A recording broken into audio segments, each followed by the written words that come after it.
Washio-sensei stood before his students near a coastal training ground, demonstrating an advanced water-based spell. He explained that generating and condensing water simultaneously classified the technique as a Level A simultaneous activation spell, encouraging the class to attempt it themselves. In the classroom, one of his octopus-like monster students sat at a desk, dipping a tentacle into ink and writing intently. She confessed quietly that she wished she could turn into a human someday. When Washio asked why she wanted that transformation, her classmates chimed in around her.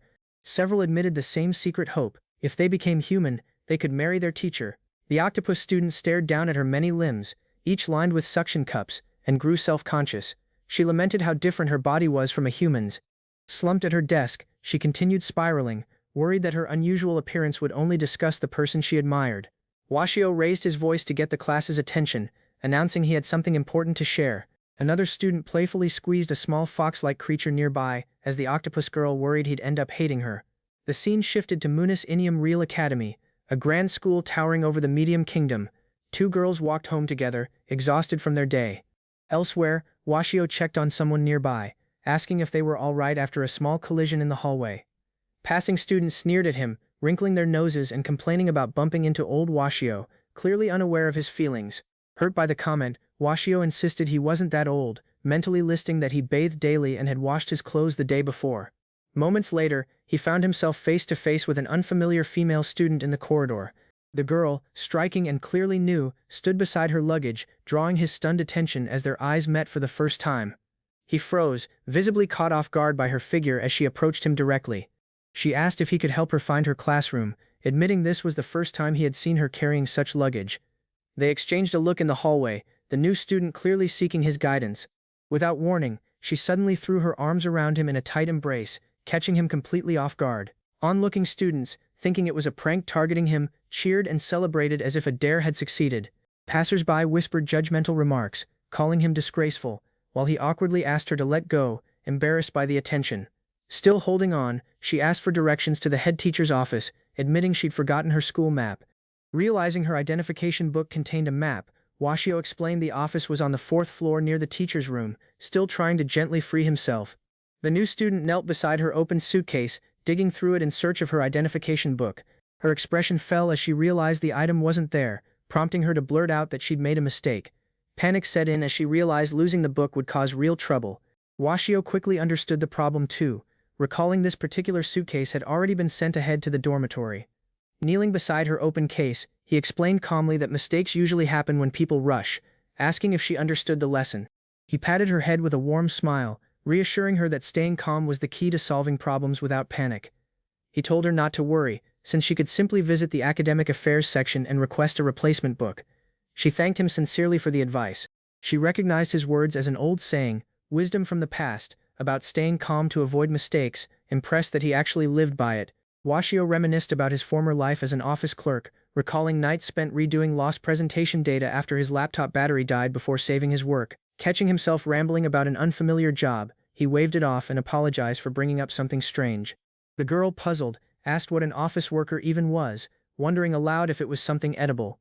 As he walked away toward the academy entrance, memories of the encounter lingered on his face, while the girl watched him go, still holding her suitcase.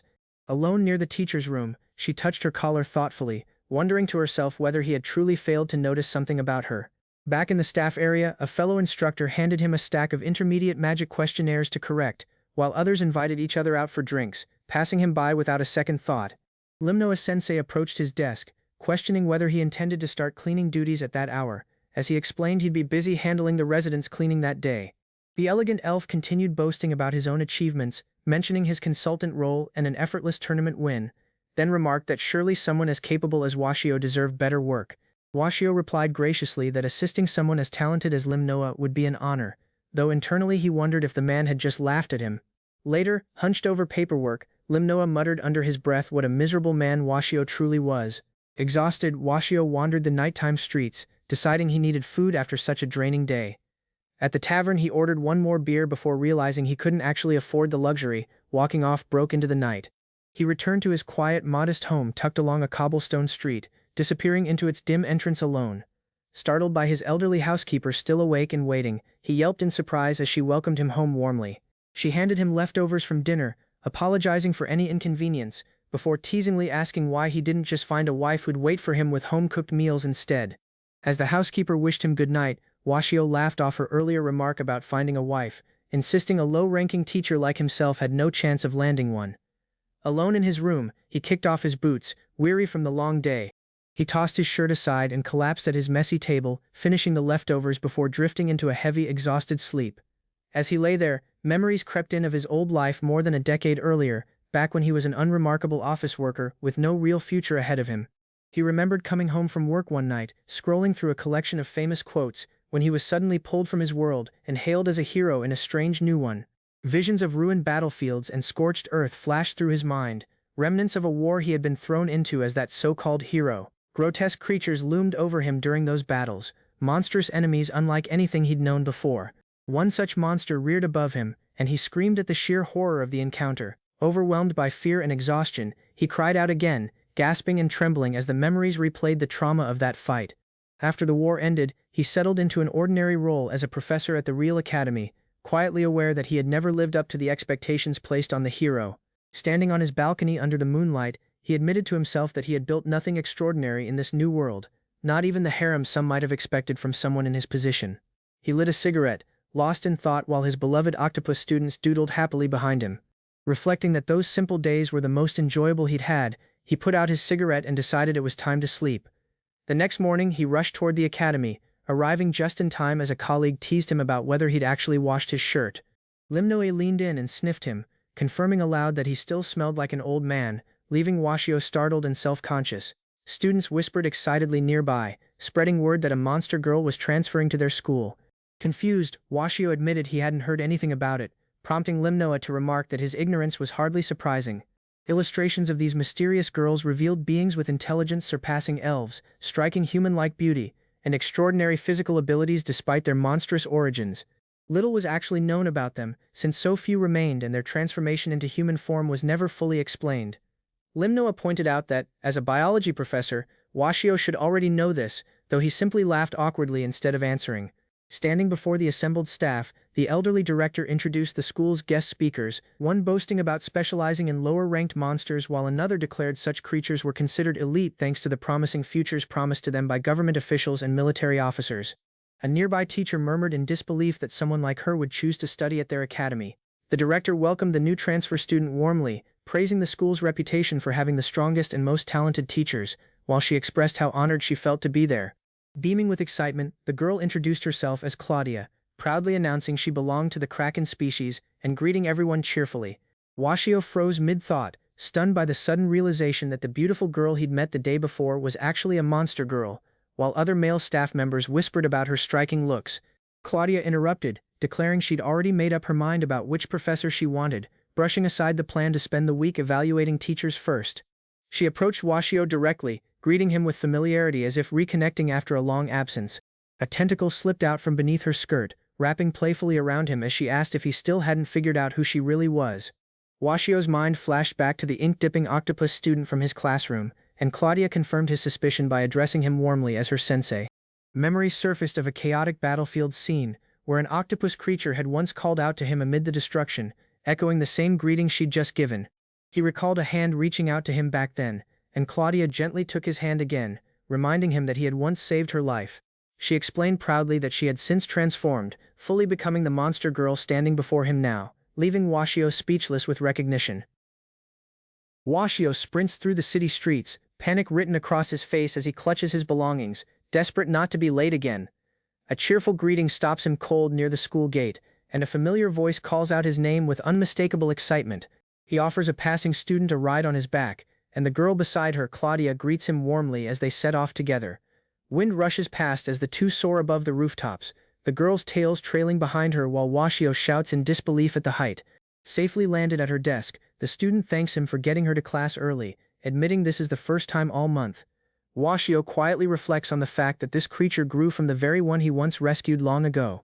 The girl marvels at how much he's changed since she last saw him small, while she herself beams with pride at having grown into someone unrecognizable. Elsewhere, a staff member questions whether the school director should be allowed to make such an arrangement, worried it gives certain students an unfair advantage. The director waves off the concern with a cheerful thumbs up, insisting everything is fine, while another student decides the matter has already been settled. A new figure appears, an elegant woman questioning why someone of her elite rank should answer to a professor she considers far beneath her station. Claudia steps in immediately, correcting her and insisting that Washio deserves to be addressed properly rather than dismissed by rank. Washio winces to himself, realizing he has clearly upset the woman, who he identifies internally as Limnoa-sensei. Back in the classroom, a student notices his troubled expression and asks what's wrong, though he brushes it off before turning his attention to paperwork. The girl beams, telling him how enjoyable her classes have been, and reflecting happily on her first 3 days at the school. He holds up a form regarding her future, and she admits that despite everything, his biology lessons remain her favorite before changing the subject. Washio tells her plainly that as a monster girl, she could rise easily to a high-ranking position despite still being a first-year student. She considers this quietly, sensing that her path has already been decided by others based on rumors from classmates. Friends tease Claudia, pointing out that every monster girl seems to work in one particular department, and ask if she'll request a recommendation there too. Claudia recalls being told the same thing by her teachers, admitting the idea has been suggested to her more than once. She questions aloud whether she's obligated to meet everyone's expectations simply because of her perceived potential. Washio deflects gently, insisting she shouldn't rely on someone like him for guidance and should seek advice from another teacher instead. Claudia presses him further, asking if his role as her assigned teacher changes anything, though Washio only manages a hesitant response. He tells her not to worry and to take things easy, but her expression stays unreadable as she sits quietly at her desk in the cafeteria. They move through the dining hall together, and when he brings back a modest plate, Claudia questions whether such a small portion will really be enough for him. She insists that skipping proper meals is unhealthy, pointing out that money should never be the reason he goes without food. Balancing the tray of sandwiches, Washio listens as she proudly announces that she has already completed her paperwork for the future. Limnoa reacts with fury at the idea, spitting out her disbelief that a monster girl could ever be reduced to something as ordinary as a teacher. She pushes Claudia toward loftier ambitions, suggesting a position as a king's officer instead, mocking the notion that someone of her caliber would settle for less. Washio interrupts calmly, excusing himself as he steps between them to diffuse the growing tension. He argues that as educators, it isn't right for them to ignore what a student genuinely wants for her own future. Limnoa fires back, framing Claudia's choice as a tragic waste, one that teachers cannot simply overlook, given how much the world stands to lose from it. Onlookers whisper about the escalating argument between the two teachers, while Limnoa declares herself the only rank A professor fit to guide someone of Claudia's caliber. She insists a gifted student deserves a gifted teacher, prompting Washio to quietly loosen his tie, already resigned to being seen as inadequate. Limnoa's composure shatters entirely, letting out a raw scream of frustration as the confrontation reaches its peak. Claudia steps forward and shouts for her to leave Washio alone, refusing to let the elf continue targeting him. With conviction, she declares him a great teacher, crediting him for supporting her dreams since the very beginning. She recalls a time when she despised who she was, remembering the exact moment Washio approached her with words that changed everything. Confusion spreads through the crowd over her unfamiliar phrase, prompting Limnoa to clarify that it was something Washio once said, warning against overstepping boundaries with an elf. Claudia explains its true meaning, that everyone must discover their own strengths and use them to their advantage. Her mind drifts back to a childhood wish to become human, and Washio gently asks if that desire connects to why she wants to become human now, while the memory reveals her secret hope of one day marrying him. Seizing the moment, she declares she wants to share her favorite phrase with everyone, though inwardly she panics, fearing that revealing her true feelings might make him hate her. As a small octopus, she once lifted her tentacles toward Washio, listening intently to the phrase he offered her that day, "Know yourself." He explained that he wanted her to be happy with who she was, urging her to perfect what she already had instead of chasing what others possessed, since something existed that only an octopus could do. Reflecting on it, he admitted the interpretation was entirely his own, though he acknowledged that philosophers had given the phrase different meanings over the years. With genuine encouragement, he told her that if she truly wished to become human, she would have his full support, insisting that hard work could make any dream come true. Claudia remembers how those words stayed with her for years, carrying her all the way until she finally evolved into a monster girl, grateful that such a simple sentence had helped shape her entire future. She declares that Washio's guidance made her recognize her own strengths, insisting he is the only person who could ever serve as her teacher in charge. Someone in the crowd suggests it might be better if the old Washio handled the situation instead, though he can only respond with a nervous "but." Students begin whispering doubts about Limnoa's judgment, defending Washio as harmless and not nearly as useless as she claims, even if he's a little old and a bit gross. Limnoa looks visibly shaken as tears well up, prompting a student nearby to ask in shock whether he's actually crying. She flees the scene, vowing to remember the humiliation, leaving Washio speechless until Claudia breaks the silence by suggesting they buy something for lunch.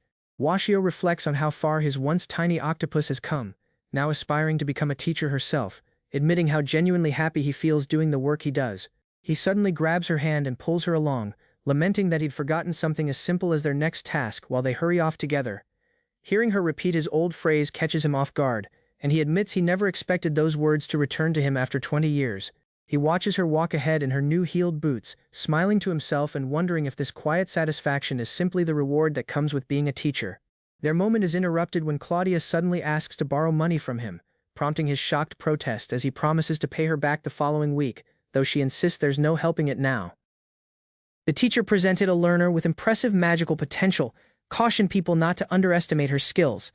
Though she beamed softly, her abrupt activity revealed her monstrous strength as she shattered a stone. News moved rapidly, and learners admired Claudia's unmatched talent as she left the biology room. Intrigued schoolmates discussed her growing popularity, amazed by her strength secret under such a delicate appearance. Grateful for her backing, the teacher thanked her, while she cheerfully proposed aid lacking hesitation. Claudia picked to stay by Washio. Sensei's nearby, emotion comfortable in his arrival. Seeing him problem with the board, she extended a limb to aid erase the top section. Even if limited to 3 meters, her stretch amazed him and showed surprisingly helpful in room. She brightly admired her tentacles, boldly showing off their versatility with a teasing expression. Washio noticed they could stretch, shrink, and even crush rock, a force each impressive and terrifying. Claudia boldly displayed how her tentacles might also serve as excellent tools for massages. Washio-sensei was consumed by the sensation, plainly impressed by her strange yet effective approach. With a steady grin, she bent in and proposed to give him additional massage treatments. Lowering her tone, she mocked him with suggestive gestures and pinpointed a further sensitive spot. Abruptly laughing, she exposed it was all a joke. Taking him off defense with her charm, Claudia bravely announced her age, justifying her effort to act more charming nearby her teacher. Seized off guard, Washio nervously sought to grope the subject as the ring rang in time. Although she put on a grin, she softly confessed wanting to stay with him longer.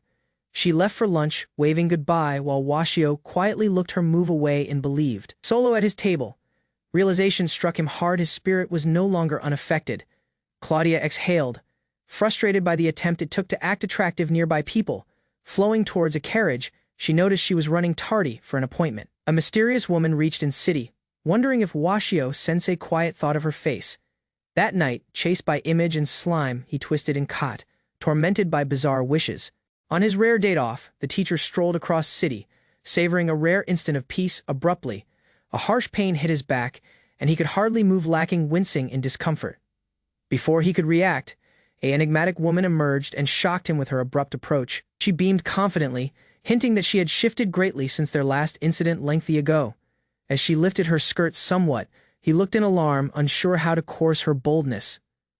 The lady exposed her nature as the spider he once saved, now transformed into a creature girl. They entered a minor restaurant jointly, her gaze wide with wonder at the simple interior. Whereas admiring the ruined chandelier, she lightly pointed out its poor requirement, lacking hesitation. A staff member scolded her for sitting on his seat, creating a sight in a head of people. Even with the strain, he picked to prepare something unique for her as a gesture of thanks. She savored the food with delight, her cheeks filled and gaze sealed in satisfaction. While enjoying the dish, she unintentionally criticized the meal, sparking worry from her agitated partner. With assurance, she presented herself as Arya, no longer the timid little arachnid he before knew. He reminisced about the shy animal that before held to class corners.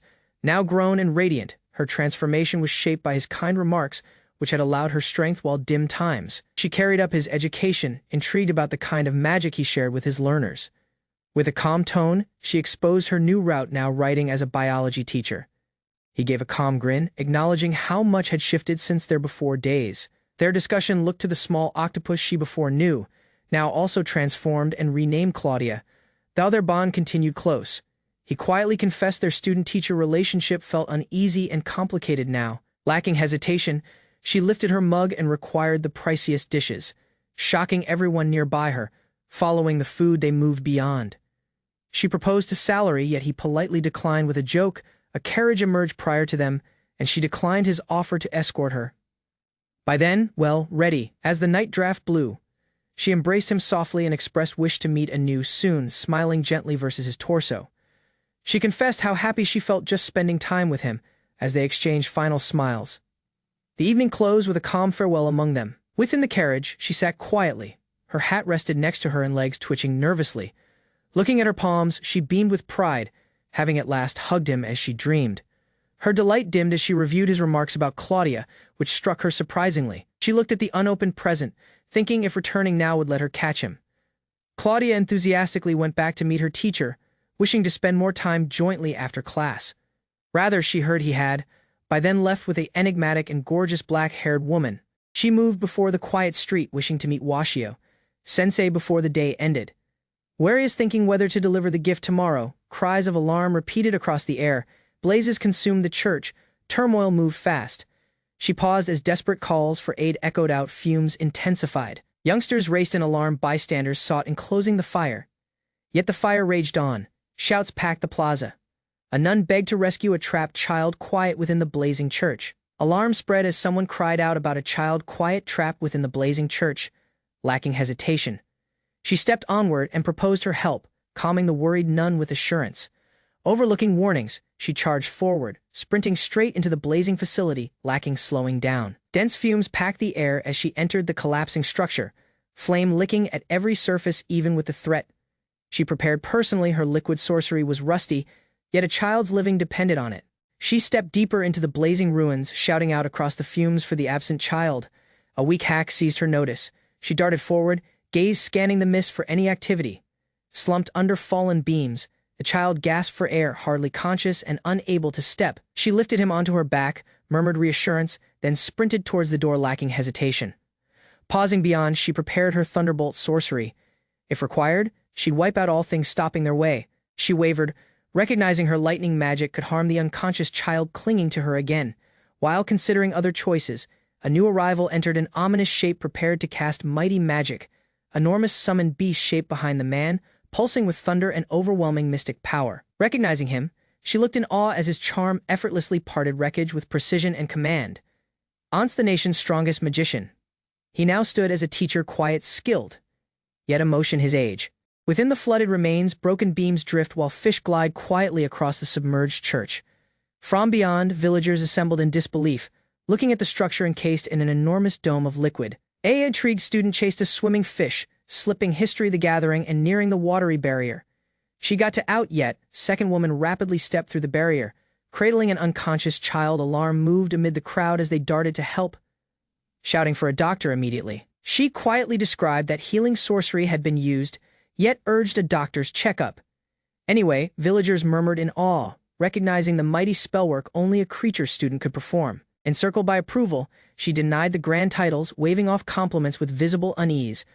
One teacher softly shoved accountability onto her, plainly impressed but unwilling to take charge himself. Crowds assembled anew, cheering nearby her while she stood overwhelmed by the abrupt attention. Intrigued about the swimming monsters, the girl asked if the mystic fish were true too. Happily, she played with them, completely captivated by their elegant activity nearby her arms. As she said, the student described how a stranger's sorcery had lifted her sadness. That kindness continued in her spirit, motivating a low admiration for the joy magic brings. Elsewhere, the dark-haired woman quietly named upon something or anyone's secret, readying for what's to come. With uneasy gratitude, the teacher received the flower crown from the spider, like animal once anew. When asked why he taught magic, the answer came simply: he wished to aid their path. The tutor beamed, explaining a saying he cherished: the secret to living is making. Whether offering knowledge or kindness, he trusted making formed happiness for each the giver and receiver. Pleased, the spider attended quietly as he announced this purpose would define their life's purpose. Supported by his words, they decided to offer the flowers with people nearby them. As Washio moved away, his calm generosity exited a lasting impression on those he'd aided. At campus, learners chatted about the fire, crediting a new creature girl called Aria. Gossip spread rapidly, yet one girl by then suspected the truth behind the event. She confronted Aria, assured that Washio had been the single who controlled the liquid. Learners spoke excitedly, wishing they'd witnessed Washio sensei's magic firsthand. While the city episode, Aria noted that even the strong male had shifted, and the amount of fish had grown. Washio went too, taking their discussion, and queried if they were reminiscing about past events. With honesty, she thanked him before anew, offering a gift in appreciation for his past aid, smiling. She repeated his words, making was life, and now it was her turn to give again. He received the gift, unsealed it cautiously, and permitted her to fasten the tie nearby his collar, pleased with how it stared. She respected the effect while people reacted with embarrassment. Beneath, the gathering commented on the sight, amused by the teacher's unexpected fondness. A learner expressed her desire to enter the magic guard, impressing the teachers with her ability. Pleased by her determination, the teacher offered full backing, despite emotion awkward about the abrupt hug. Afterward, he pondered on how each Claudia and Aria were striving to form their futures. Elsewhere, confident instructors began bragging about their star learners, by then gearing up for the upcoming tournament. Elsewhere, Limnoa's elite party waited poised, undefeated for years and favored to dominate once anew. Tutors grew more invested in the learner competitions, yet Washio picked to stay uninvolved. At the fountain, old schoolmates mocked Aria about her past conduct and meal preferences. While one girl dreamed of education, the other respected peaceful coexistence among humans and creatures. Encircled by laughter, they enjoyed the instant as curiosity bloomed around learners. Abruptly, an upperclassman addressed them, encouraging each to stay focused on their path aims.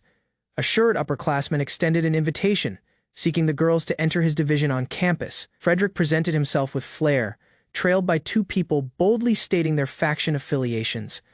The girls sought to comprehend the system, learning that factions function like sorcery study groups. Doubtful of their answer, they wavered while Frederick energetically promoted the group's abilities. He emphasized their promise, pledging unmatched improvement if they received his bold proposal.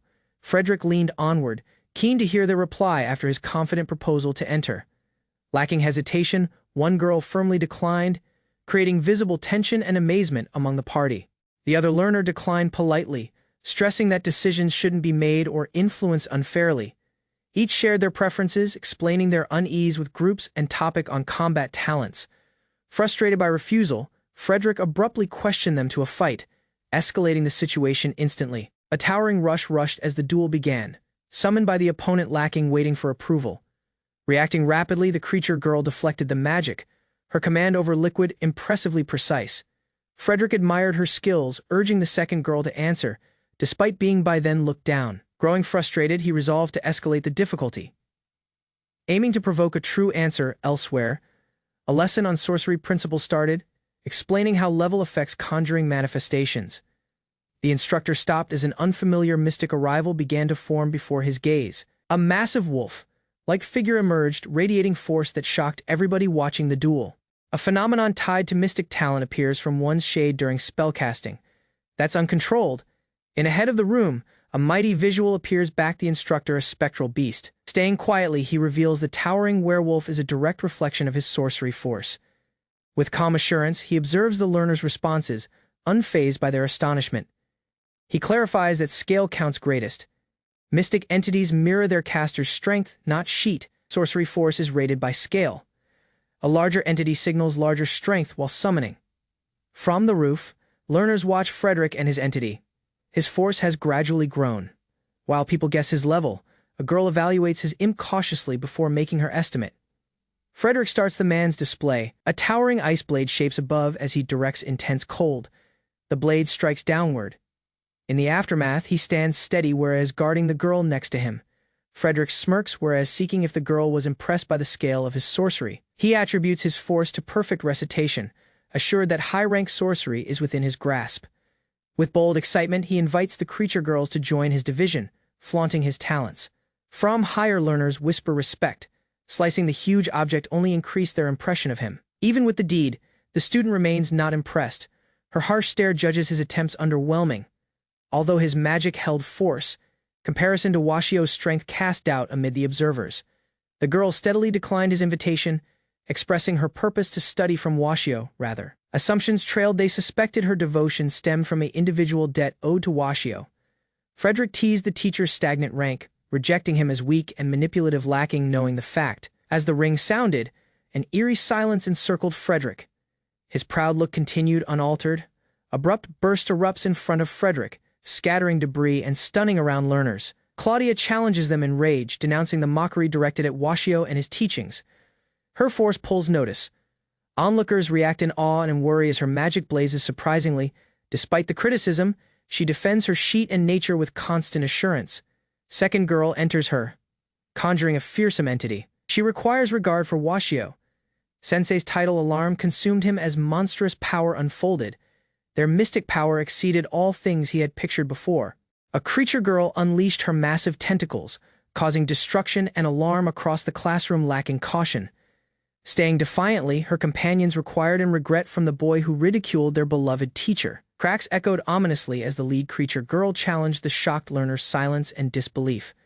With harsh intensity in her gaze, she ordered him to apologize instantly, sending chills across him. From a distance, witnesses marveled at the force backed the creature girl's bold, unrelenting devotion.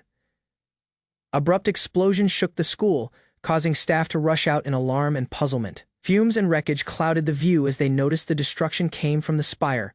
Mistrust instantly fell on the creature girls despite no plain proof or investigation. Claudia stepped forward, supporting her party while showing fault toward the boy who had provoked them.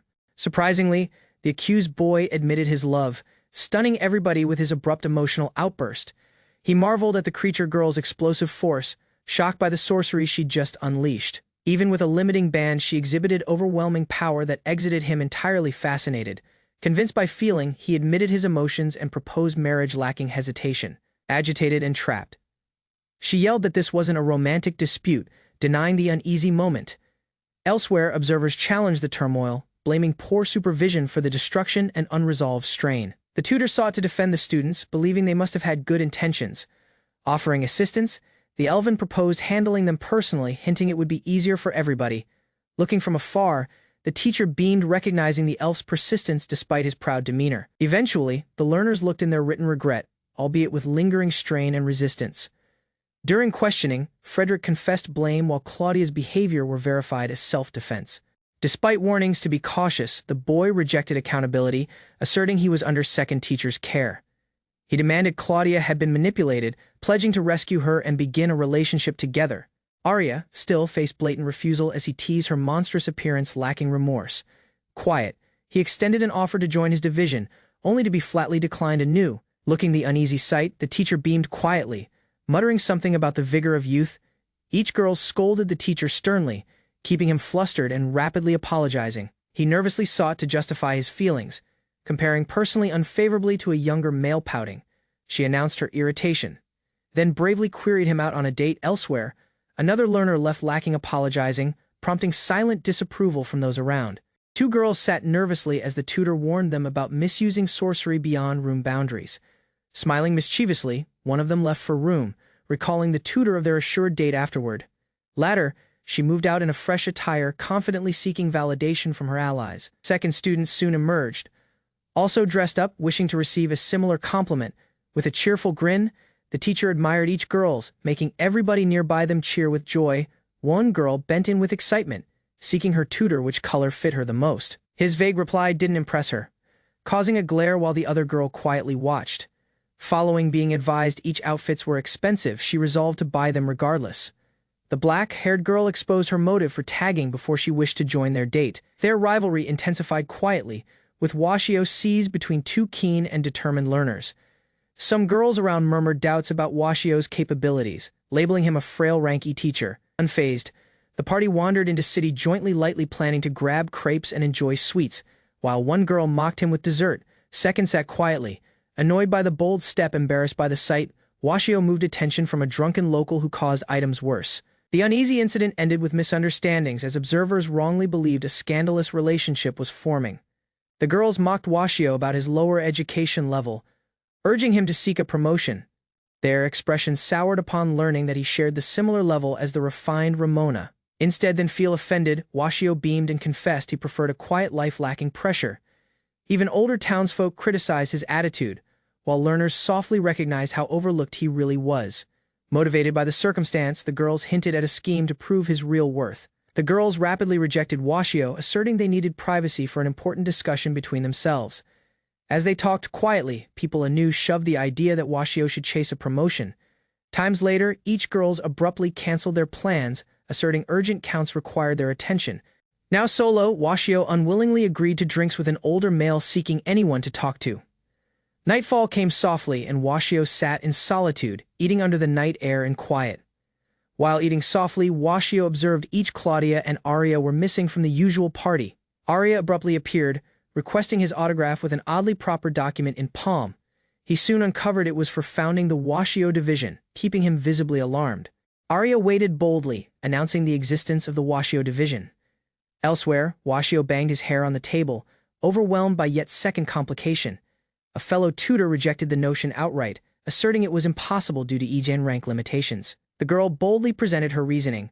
The division used a unique magic method, had enlisted 3 learners, and secured a D-Gen rank supervisor, Washio himself. Washio looked quietly at the documents. 2 decades had handed lacking any promotions, yet now he was abruptly promoted to D-Gen rank. That fact came out. Arya had warned to leave the campus if the division wasn't accepted. Pressured by her condition, the principal unwillingly permitted it. Arya quickly shoved the form towards Washio, asking for his autograph. Resigned, he unwillingly agreed and exhaled, pen in palm. Prior to endorsing, he stopped. A gentle grin crossed his face as he challenged whether starting a new division was really the proper path. He supported her to weigh other choices. Entering a current division could help her grow. More interactions with learners could increase her understanding of magic far more than isolation. Washio proposed she believe Frederick's repeated requests. The Rimnoa division proposed opening and backing she hadn't yet explored. Recognizing Arya's distaste to Rimnoa Jan-sensei, he comforted her. Even if proud, the male was an excellent and skilled teacher. Cries welled up in Arya's gaze as she looked at Washio, determination overtaking her delay. He looked in alarm, unable to answer to the abrupt shift in her expression. Palms trembling, she announced his real value. Instead than protest the man's unfair Ijan rank, he bore it softly. Her tone wavered as she confessed her irritation. Seeing his skills unacknowledged while people rejected him angered her deeply. Washio sought to apologize, yet the girl cut him off. Her order was plain: mark the document and stop saying sorry. His gaze fell half-gen closed. Look far away, flashbacks of a ruined spot and dead beasts went back, memories that reduced his will to oppose. Washio stood shocked, mid-Zen thought, as a lively learner darted toward him keeping a letter aloft. With a bright voice, she described she'd found it at his table and emphasized its urgency. The note within was plain. His landlord, readying to retire, had handed command to his son, who promptly decided to expel him. A rush of fear flowed over him. Feelings spiraled. Losing his home just before growing 50 felt harsh and unavoidable. He dropped the message, palms shaking, and tried to course the news across from him. A tone named his title, breaking the quiet. Arya's remarks cut across Washio's unease. She didn't care about his motives. What counted was that they wished to study from him. Shocked, he stopped, gently processing the honesty in her expression. A weak grin supplanted his delay. Her excitement showed too sturdy to oppose. He at last gave in, reaching for the sheet and readying to mark. As he scrawled his title, he justified the judgment. Overseeing the division would require little effort and came with benefits, lodging, and a pay boost. Even so, the pressure of history failures and haunting images held to him. Encircled by shadows of his regrets, he sat solo at the table, quietly committing to a new beginning. With a deep breath, Washio pushed his pen to the form, at last script his autograph. Everyone darted to check, but confusion erupted. He had accidentally written Watsuo instead of Washio. The people challenged whether it was a misstep or intentional. Beyond the date carried on softly at a faraway location, a spire stood crumbling next to an occupied facility. Within that dark complex, a dormant girl continued, powered by a magical method. Her power supply was nearly drained, with only Baifunjiwu remaining. Within the principal's bureau, Washio and her party requested permission to establish a new faction. Even with their organized proposal, the principal declined instantly. His steady yet firm denial seized everybody off defense. Washio objected the judgment, showing out they had met all proper requirements. Irritation packed the space as she waited her ground. A quiet girl exposed the motive the raising ban by then existed. That discovery shocked Washio to describe further. The party learned of the Mystic Inquiry Group's structure. Each division examined magic differently: vocal conjuring, ritual incense, and simulated conjuring with rings. After keeping the bureau, the party waited in silence. Resigned, the teacher proposed finding a distinct answer. He noticed the urgency of the circumstance. Lacking a division, there'd be no dorm. That strain increased abruptly. A flamboyant young man emerged, shouting Claudia, his honey, catching everybody off guard with the greeting. Claudia, visibly uncomfortable, queried him to stop using pet names. Yet the youth carried on his flattery confidently. The tutor watched their exchange and commented on their nearness. Claudia rapidly denied it, plainly agitated by the remark. As Washio slumped in irritation, the bright youth abruptly mentioned that she had received a message. The message exposed that Claudia had accidentally shattered the Ramoa faction's sorcery reactor in a spire, a substitute required to be found within the ominous spire of ghosts. Describing it as a crumbling system linked to the main facility, he added a chilling detail: true ghosts were rumored to appear there. He leaned in nearer, mocking Claudia for being afraid, yet assured her that Washio would be with them. Smiling confidently, the calm girl supported the people to get moving, ending the tense instant with calm resolve. Washio pointed out that Claudia caused the damage, though she recalled everybody it was a group attempt. Staying before the ominous spire, he confessed he didn't want to go within.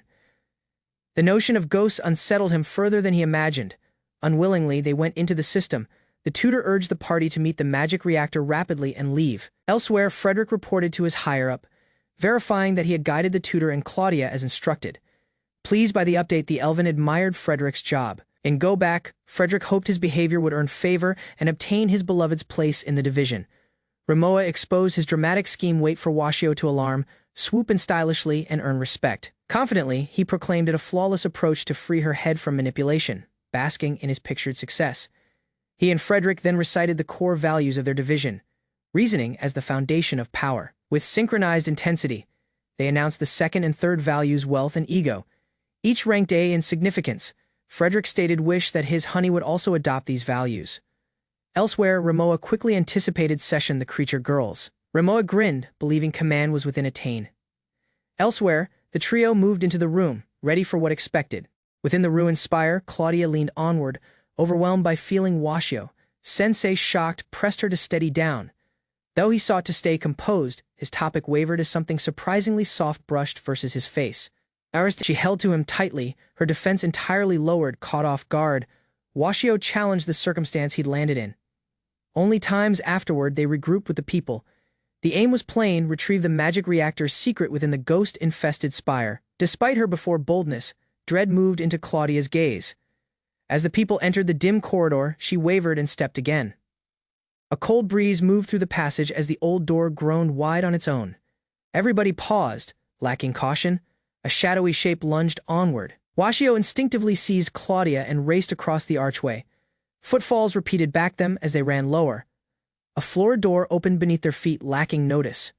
Falling rapidly, they handled to glance at every other midair, shocked and disoriented by the abrupt drop. Nails sprang from the wall, menacing to stab them. Their teammate moved rapidly, unleashing her weapon to slow the drop. Moving for the people, she kept a steady expression, whereas anchoring them safely. After falling into the trap space, the party hurried to their feet, back them. The door banged shut. Confined strain packed the air. Claudia, seized in sticky strands, began respiring heavily and admitted something felt off. Puzzlement moved as she spoke of her creature reflexes. Her control vanished, supplanted by an overwhelming wish she couldn't control. Overlooking Washio's worry, she moved nearer. Assurance flickered in her gaze as she announced their future marriage, lacking hesitation. Alarm seized Washio. Her words repeated in his head as he pleaded her to calm down, shocked by her bold assumption. Strain packed the air as Claudia's respiring became heavier. Washio looked, still in shock, as she went to. Prior to he could respond, she sealed the gap and embraced him. His palms quivered, doubtful how to answer. The level under them abruptly gave root. They fell jointly, landing in second secret space below the ruins. Regaining balance rapidly, Washio queried if Claudia was okay. Her look changed toward an unusual orb enclosing a sleeping girl, and signal flashed to living. The orb held in construct, now inert with a magic rank of none. A cold tone declared a self-destruct countdown. Only 60 moments continued. Washio and Claudia looked in horror, recognizing they had activated something perilous. Saw with a ticking timer, Washio and Claudia hurried to respond. Flight was the group's only choice. Alarms repeated across the space. Doors banged shut one by one, keeping them encircled and completely caught. An alarm activated as a countdown started, echoing across the room. They darted to the door, yet the entry wouldn't budge.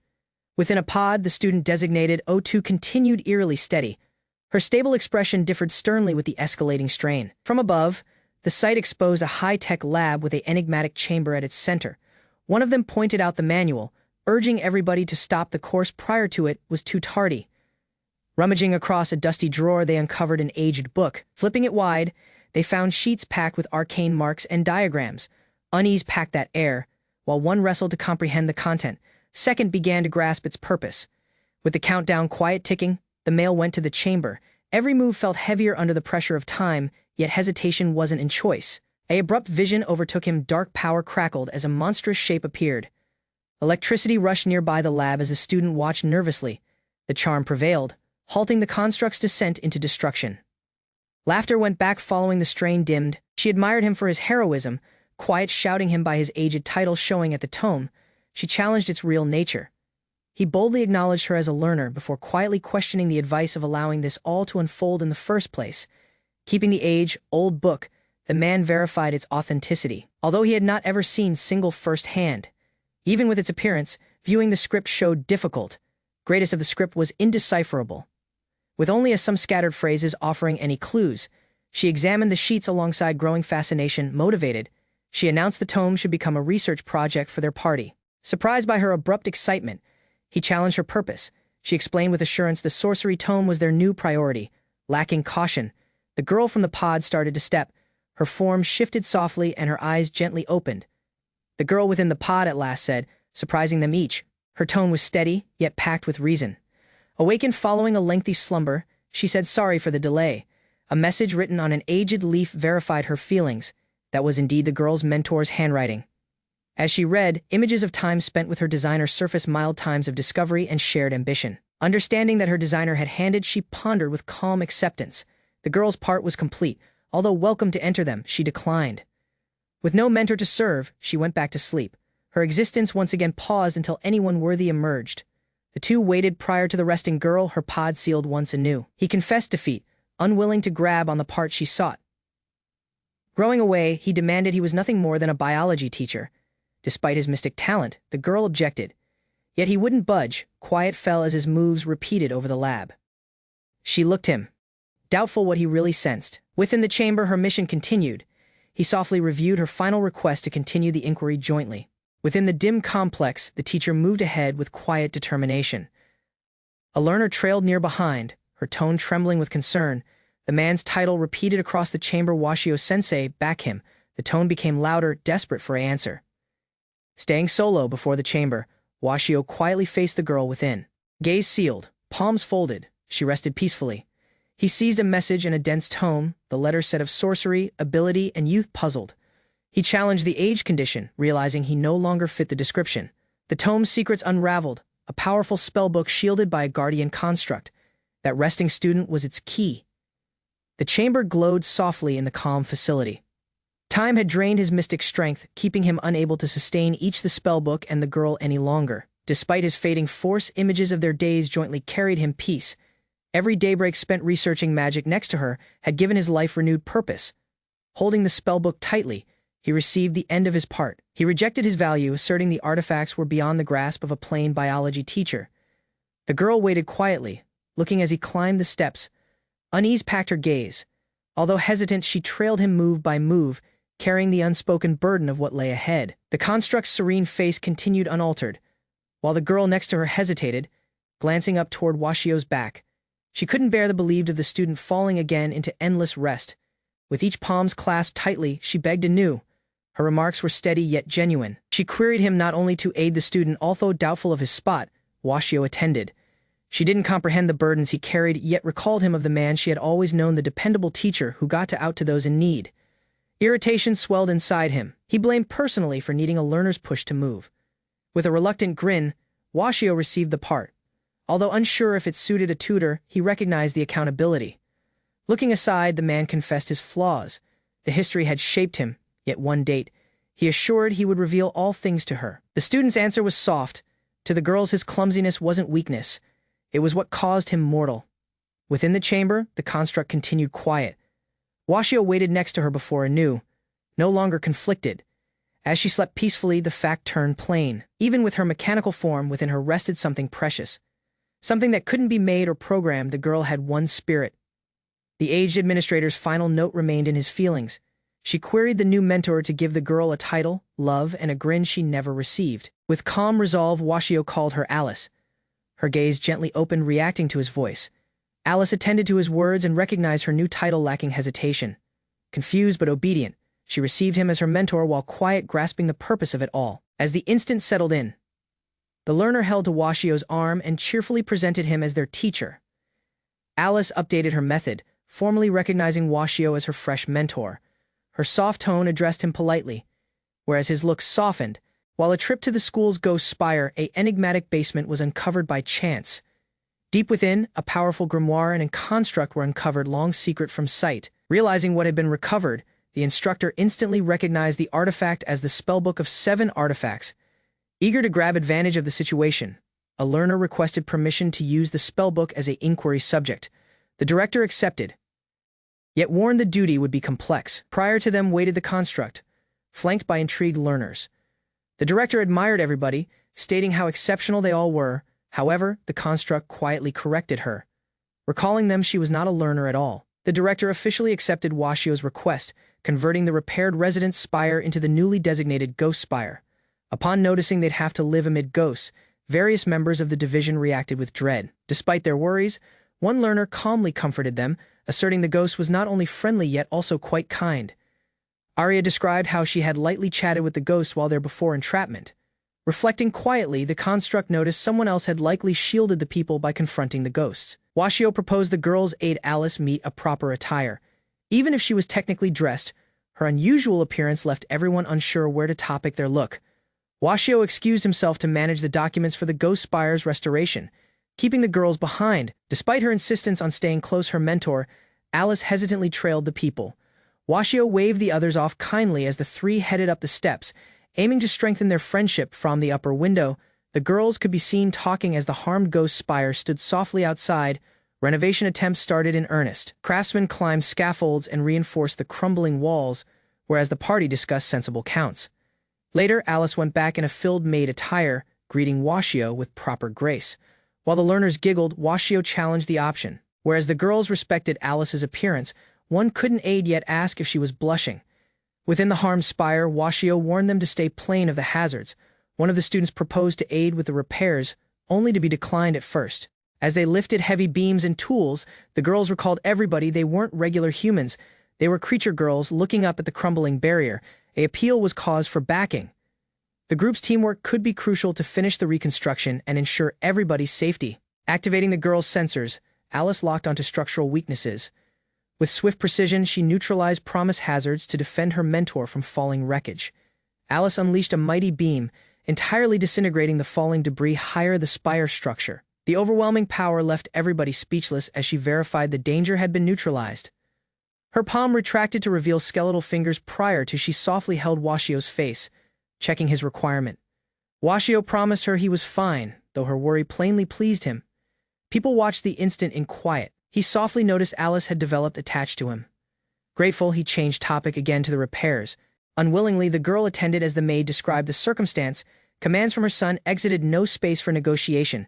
Dragging a mattress across the road, he moved aimlessly. Alongside no funds and nowhere to stay, the burden of unease weighed deeply on his shoulders. Single learner, bright and bold, proposed him shelter. The girl's grin masked any awkwardness, and her invitation was plain. Second learner stepped in with equal sincerity, softly taking his palm. The girl's insistence was soft yet steady, seized between 2 offers. He wrestled to meet the proper answer. Under the night air, the learners comforted him. Even with his objections, they received him lacking hesitation. Claudia leaned in near, her teasing voice taking him off guard. Her mocking left him speechless, doubtful how to answer to the abrupt intimacy. Within the space, she lay on the cot, suggesting they simply talk. Her look continued stable. Prior to he could respond, second learner joined in. Arya coiled herself nearby him, adding turmoil to the by-then tense atmosphere. The third girl stepped onward, gaze stable and assured. She rejected the idea of limits among learner and tutor. The girl's remarks blurred the lines of propriety more. Just as the circumstance threatened to spiral more, second tone cut in. The calm girl from before moved onward. Resolved to defend his pride, the teacher lifted his tone and announced his popularity. A tall elf girl emerged at the doorway, look harsh and expression icy. Lacking delay, she refused his plea. Even with his pleading, she continued unmoved. His appeal to history camaraderie missed to stir any compassion. The girl scoffed at that notion of equality, declaring her higher-up rank. She dismissed him openly, asserting that merely sharing space with someone of lower staying was intolerable. With a proud look, she proposed an answer, a spot on the balcony. Her tone dripped with mockery as she gestured dismissively, making it plain the proposal was a move of condescension, not kindness. He sought to carry the cot onto the balcony, yet it plainly wouldn't fit.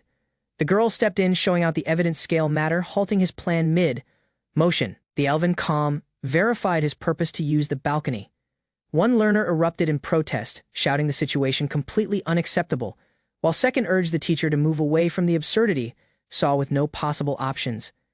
The learners returned their invitations. Just as strain grew again, the quiet girl lifted her palm. Her plain gesture seized everybody's notice. In the end, he located personally again where he should have began. The unusual spire room received him lacking fuss. Washio sealed the tome softly and offered a mild smile as he wished Alice good night. Across the room, Alice remained quiet in her chamber, her gaze quietly watching his retreat to sleep. Darkness surrounded the cot as Washio floated off, yet his rest carried forth chaotic memories. A ghostly shape went to him, quiet yet overwhelming. His palm instinctively got to out, yet the instant erupted into a blinding explosion. On a pile of resigned creatures, a lone shape waited tall, cloaked in menace. Washio's gaze widened as the image narrowed in clarity. Quiet shaken, Washio shifted in cot, feeling something pressed against him, his gaze unsealed gently in puzzlement. Realizing Alice had left her chamber and climbed into his cot, he yelled in amazement. Her steady tone queried if she disturbed him. She described her intent was to comfort him, thought he was caught in a bad dream. Although grateful, the man queried her to release him, rather of letting go. Alice gripped him tighter, assuring him she would remain near for his peace of head. Even with Washio's insistence that he was fine, her gentle look continued solved on him. He couldn't step an inch as her grip tightened, yet her arrival radiated kindness. Washio repeated the words aloud, trying to convince himself that all things was indeed fine, though his gaze continued worried. A soft warmth moved across him, and he noticed it came from Alice's welcome. The man hadn't been hugged in years. That plain nearness shifted a long-forgotten peace in him, easing his head. Nearby, two students stumbled upon the sight. Alarm paused them as they considered what they were witnessing. Quiet coiled in Alice's arms, Washio gently rose. Puzzled and disoriented, he noticed the people looking in disbelief, while Alice continued calm. The students exploded in irritation, emotion deceived by Washio's behavior. Their calls repeated with harsh disappointment, panicked. Washio sought to describe. He emphasized Alice's rank as a device, not a life being. Disbelief continued on their looks. They challenged his claim, unconvinced that zero occurred among them. Growing desperate, he looked to Alice, urging her to clarify the circumstance and backing his defense. With a stable voice, Alice confessed her nature as a construct, then exposed her ability for reproduction, shocking everyone into silence. Everybody paused in quiet after Alice's unexpected remark. Uneasy strain packed the space as Washio began sweating. Abrupt responses exploded. Stunned cries trailed as an elf calmly challenged Washio's lodging situation, shifting the theme entirely. Whereas Washio, sensei, prepares to hair out, two students abruptly approach him. Single quickly clings to his limb, inviting him to meal. Other learners grab spot of the sight. Watching from afar, they whisper in amazement at how near the students are to their tutor. In the class, Arya sits softly, her feelings floating. She watches Washio interact with Claudia and Alice, thinking why he never gazes her route. Her topic in room fades as feelings cloud her head. Frantically, she questions how she could win his spirit. One abrupt realization strikes. She studies the people, comparing personally to the others. Question starts to sheet. Arya gathers the girl's courage. Following days of delay, she at last decides to grab action. Determination fills the girls as the girl clutches her clothes and stands up. Elsewhere, Washio sits solo at his table, entirely absorbed in a confusing spellbook.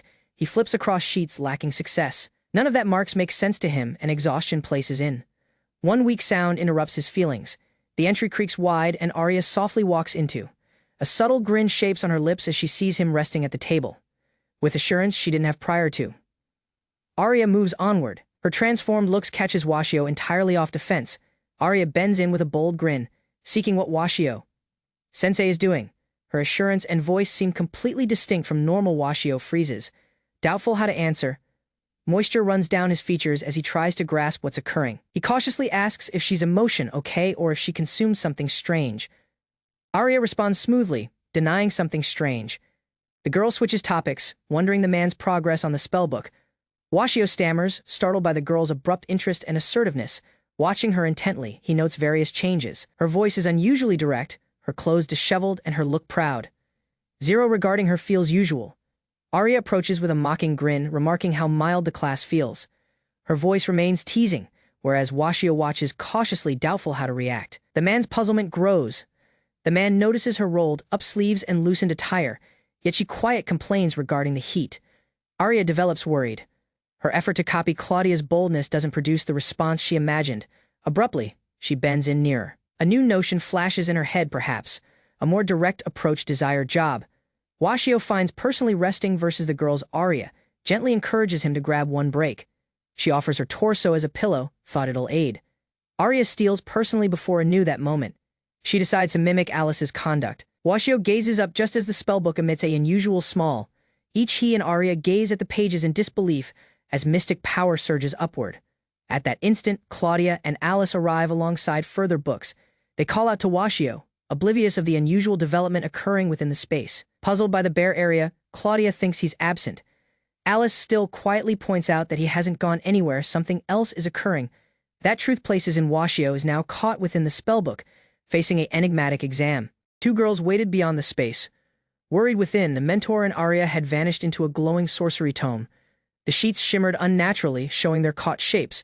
Transported into an unusual realm, he and Arya were encircled by swirling marks and radiant power. The tone carried on, stating the test would determine their worthiness to mentor the four stellar spells. Abruptly, that small intensified, a caution repeated in the void. Failure would affect in demise. His gaze unsealed gently. The fog floated dense in the air, and Arya continued unconscious next to him. Arya gently sat up as he queried if she was okay. The girl nodded, quiet, confused. Nearby them, a circular rock platform stretched into dense, abnormal fog. They couldn't tell where it caused, yet there was no moment to waste. While trying to stay focused, he grew worried about absent and important mystic presentation back at the faction session. From within the mist, Arya noticed a shifting silhouette. A shape went to gently, its sheet unclear. As the shape grew nearer, it revealed itself not one, yet various unusual humanoids. With strain growing, he moved in ahead of Arya. The monsters complex with purpose to harm. Survival now depended on battling again. Enemies encircled the others from each sides. He wrestled to keep up, his feelings scattered by the strain. Arya stayed near, looking him quietly. Thunderbolt rushed from Arya's palm, striking down the approaching shapes with precision. That battlefield cleared, Arya waited tall next to him. He took a move again and exited the clash to her. Sorcery blazed anew. She pointed every strike alongside accuracy. He continued back her, softly watching her capability. They moved onward before further. Arya looked forward and stopped. A belief settled in her head. Something had at last become plain. Within the surreal test realm, she compared their circumstance to Adam and Eve. No single else existed, simply the girls and Washio. Sensei Victory looked near. The conditions displayed before her showed progress. They were solo. Fondness was implied, yet the last requirement continued unfulfilled. As their palms brushed by occasion, her spirit jumped. Uncertainty packed her head, yet excitement shoved her onward. Arya resolved to near the space among them, feigning exhaustion. She got out towards him with a teasing look. Her bold gesture exited him stunned as she queried to be carried. He stopped and challenged her conduct. Worried, he softly queried if something was mistaken. His remarks made her hesitate, doubtful how to answer to his honesty. Arya wavered, showing her real emotions. She wished to be seen as further than just a learner, wary as lost and believed. A looming shade approached from back. Threat moved nearer, unnoticed by her. Arya waited still, her voice trembling as she exposed her real intentions. A shade loomed above, a monstrous shape quietly looking her confession unfold. Abruptly, the monster's blade struck down, narrowly absent her. The tutor lunged onward, grabbing her in moment to pull her from threat. Held in his limbs, Arya looked downward, doubtful if the impact had left her wounded. Puzzlement remained on her features as he checked for wounds. Before she could answer, the creature reared back, readying second devastating strike. Dodging the crushing blow by inches, he rolled over the ground, keeping Arya shielded back him. After the turmoil settled, he softly said sorry, checking if she was unharmed from their rough flight. Lying beneath him, Arya continued quiet, her gaze wide with feeling. A brief quiet trailed as realization came on him. The man's heartbeat quickened when she murmured gently. Her fingers brushed versus his torso, breaking the strain among them. Arya clutched the man's shirt, consumed by the pounding in her torso. Her air became shallow as feelings swelled. She leaned nearer, mocking him with a realizing grin. Puzzled and anxious, he paused, unsure how to answer. He let out an anxious chuckle, brushing off her abrupt growth with a light-hearted remark. Growing serious, he pointed toward the looming figure, recalling her they quiet faced a very real danger. Arya, quiet keeping on, questioned his view. Her query pierced across the instant, demanding something lower. Gently, she begged for in reply, her expression packed with vulnerability he hadn't seen before. Yet the creature's shade became larger. He tugged her near. Irritation mounting, timing couldn't have been worse. The man looked her softly as she cast a protective barrier. Even with her power, she quite doubted personally. In his gaze, Arya was refined, kind, and the most gifted sorcery user in his room. That fact had not ever shifted. With a stable tone, he recalled her that every girl had their own special charm, Claudia, Alice, and Arya included. No comparison was required, he shared a plain analogy. Flowers bloom in several shapes. Roses, sunflowers, peonies, every distinct, yet every gorgeous. So were others. The man's speech remained in her feelings, although long-winded. It got to her spirit. His awkwardness carried a minor grin to her features. She giggled gently, shouting out his awkwardness as piece of his charm, taking him off guard. Assurance supplanted delay, straightening her posture. Arya thanked him, embracing her personal nature lacking imitating people. Washio quietly watched her growth, a subtle smile forming as he acknowledged the shift in her arrival. Though the creature quiet raged outside, their exchange carried on as usual, calm amid the sound and crashing blows. A realization struck him like thunderbolt, something so evident he should have recognized it before. Lacking hesitation, his learner moved him off the ground, lifting him effortlessly with her several limbs. Rather of casting spells repeatedly, the girl relied on the girl's incredible agility. Covering ground and managing enemies with mobility showed remote further sensible. Cradled in her limbs, he wrestled to keep a straight features. The absurdity of a tutor being carried like a princess by a learner exited him agitated. Then she stared down with a mild, assured grin. The man's spirit skipped. Whatever discomfort remained dimmed as his gaze met hers, unable to oppose the growing fondness between them. Speed carried them across the halls, yet the teacher's feelings floated to romance, baffling even personally. They reached before an imposing entry etched with age. Old mark, she studied it intently, feeling resistance beyond. He stepped forward with assurance, lifted his palm, and declared a saying from old stories. Zero occurred till it did. The entry groaned wide, surprising each of them. Puzzlement moved across their looks as they sought to make sense of what worked. From the room beyond, a blinding small blast forth. They waited still at the entrance, doubtful of what expected. As the blinding glow packed the chamber, he looked forward, puzzled yet drawn to its brilliance. The man's palm got to out instinctively. A weak pulse of magic responded, wrapping nearby his fingers with soft kindness. Before he could course the sensation, a tone snapped across the air, startling him into an icy sweat. An enigmatic lady emerged, her serpent companion coiled nearby her. She named personally a protector of sorcery, frustrated. She scolded him for acting lacking permission and looked away, visibly agitated by the circumstance.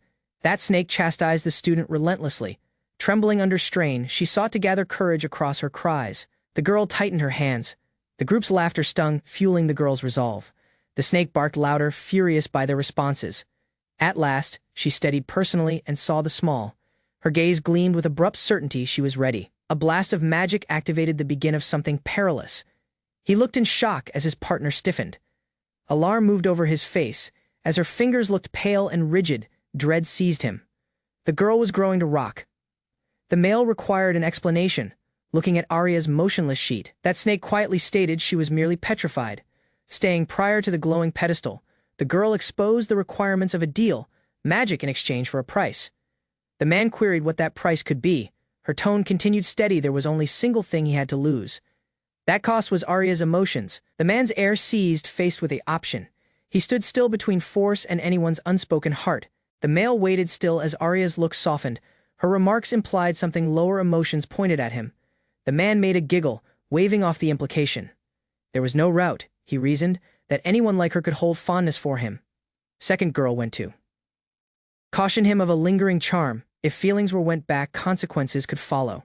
Question moved in. She demanded she'd return to normal once the charm ended. Yet uncertainty continued. If the sorcery held darker risks, could he really grab that occasion with her living? From back, a calm tone named to him, feeling cracked across as she wavered, ready to speak her fact. An unusual tone interrupted. Speaking bravely about fondness. Its obsession with sweet youthful feelings caused the male worried. Second student joined in with her personal twisted perspective. The girl said of taboo wishes and guilty pleasures, quite unwilling to believe the situation. He made a grin. He giggled it off, demanding fondness was just a harmless fantasy. He sought to justify all things with motive. Students often respected older men, he believed. That's simply a walking by phase. He convinced personally that it was every common, even imagined in youth-driven stories. Yet strain increased. He was queried straight, what did he really feel? Second student rejected Arya's feelings as immaturity. He convinced personally that Arya's emotions were zero more than fleeting fondness. One deal was struck. In exchange for playing before with the feelings of youth, he would receive sorcery and a route out. The man's gaze narrowed in question. The question remained, was this really the proper route? Was the man really okay alongside that? Elsewhere, the realm beyond his dilemma moved onward. A proper briefing concluded. Showcasing advancements in mystic inquiry, attendees admired that effects. A 30% improvement in fireball charm range shocked still seasoned mages. Despite the excitement, the old man continued far away, his heart quiet, seized between duty and something deeper. Nervously stepping on stage, Washio saw the gathering's disbelief. His faction, recently shaped and low-ranked, was by then rejected by people. Beyond, his learners had prepared a huge conjuring array. The magic ring was engineered not only to attract dim power yet also to seal it. Staying at the center, Washio triggered their sorcery. Lightning rushed nearby him as an enormous figure appeared. Explosions ripped over the air. Fiery meteors descended from higher, pulling gasps from the gathering. No single imagined such overwhelming power. Abruptly, a dragon-like animal emerged amidst the turmoil. It announced vengeance, marking the go-back of an age-old danger. Dim power rushed as the dragon unleashed its force. Sorcery erupted over the air, distorting area itself. Single of the meteors struck real, slamming into the animals nearby. Its pain scream repeated over the area in the result. Quiet went back. Washio's second effort emerged to fail. The gathering started to murmur in puzzlement. With renewed topic, Washio yelled the incantation anew. Thunderbolt flashed and sorcery circles lit up that arena violently. In the end, the dragon was shattered immediately by an enigmatic mystic strike. The records could only mention an invisible savior as the single responsible. Washio waited awkwardly as murmurs packed the chamber. While people criticized his level, a proud A-rank elf boasted of his advantage. The atmosphere looked dismissive, although some quiet recognized the elaborate magic circle's brilliance. Even with the embarrassment, his learners continued supportive. They defended his attempts, shouting his sorcery impressive and waving off the mishap. Later, single learner went to with the unusual confession. She couldn't recall something that occurred while the test. Second learner joined in, startled that even Washio had no image of the event. Nearby, the Viper girl watched softly.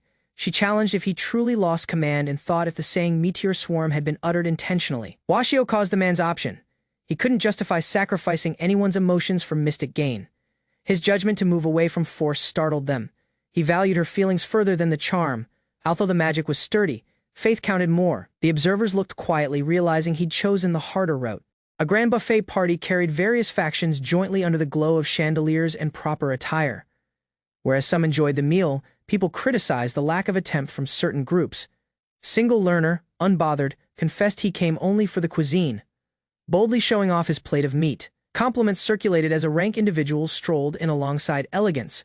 Their appearance and calm control rapidly moved admiration from observers. Anticipation packed the space as murmurs moved about wanting to see Arya and Claudia's dresses. Abruptly, two stunning women went into Arya in a flowing dress and Claudia in a sleek attire. Gasps and shocked expressions trailed their assured newcomer. Claudia and her partner waited confidently, fascinating the gathering with elegance and charm. As the meal was served, a young man prepared to grab a bite, only to freeze when a silent, imposing elf emerged before him. Looking his behavior closely, Claudia tasted the meal and instantly admired its flavor with delight. Still, the girl's enthusiastic eating caused several sauce to spill. Trying to manage the situation playfully, she queried her tutor for aid wiping the mess. Embarrassed by her forwardness, he wavered, agitated by the attention and uneasy instant unfolding. Prior to he could respond further, second learner passionately complimented Claudia's appearance. His elaborate approval exited her shocked. As the event carried on, Claudia continued near to Frederick, pulling curious glances. Alice went to with a perfectly arranged food, introducing it formally to her tutor. Carrying his plate awkwardly, Washio Sensei felt the harsh looks of envious observers. Abruptly, one of the girls softly grabbed his palm, her expression teasing. She hinted that something was distinct about her and queried him to spot the growth. Prior to he could reply, Alice frankly exposed the difference. Her bust had shrunk by 10 centimeters. The space paused for a second while Washio Sensei wrestled to answer to the absurdly honest observation. Claudia moved onward confidently, admitting she had worn padding before yet now picked to be authentic. Alice, standing around, challenged whether her mentor preferred busty women and offered to growth herself accordingly. Observers began to murmur, plainly uncomfortable with the uneasy guidance of the conversation. At a distance, one male softly watched the strain. Encircled by formality and sound, he exhaled and confessed discomfort in such extravagant gatherings. From the balcony higher, he looked the busy party interacting below. Their refined appearances differed with his isolated role, unnoticed amid the crowd. Simply then, anyone named him out. The tone pierced the atmosphere and recalled him of his out-of-place arrival. An enigmatic girl appeared softly, facing critical remarks about her appearance. Choosing to avoid the gathering, she described her interest for staying far away, single observer related, admitting that noisy environments caused unease and anxiety. While people engaged in conversation about construct performance, the man around sensed strain. The student exposed her worries to Washio, speaking of her part as a protector and the dangers of manipulation. As she finished speaking, a thing occurred mistaken. Her forces triggered by accident, and she realized too late she had looked someone to stone again, sending Washio into shocked silence. Alice and the people reached just as Washio was regaining balance from petrification. Puzzled looks landed on the revealingly dressed lady next to him. Claudia darted in panic by anyone seeking her. Upon spotting a snake around, she immediately backed off, plainly uncomfortable nearby reptiles. From the nearby, some observers commented on how naturally Washio interacted with the creature students. One elf looked intently, noting Washio's carried-on commitment to education. The creature girl class abruptly. An enigmatic young male proposed his assistance.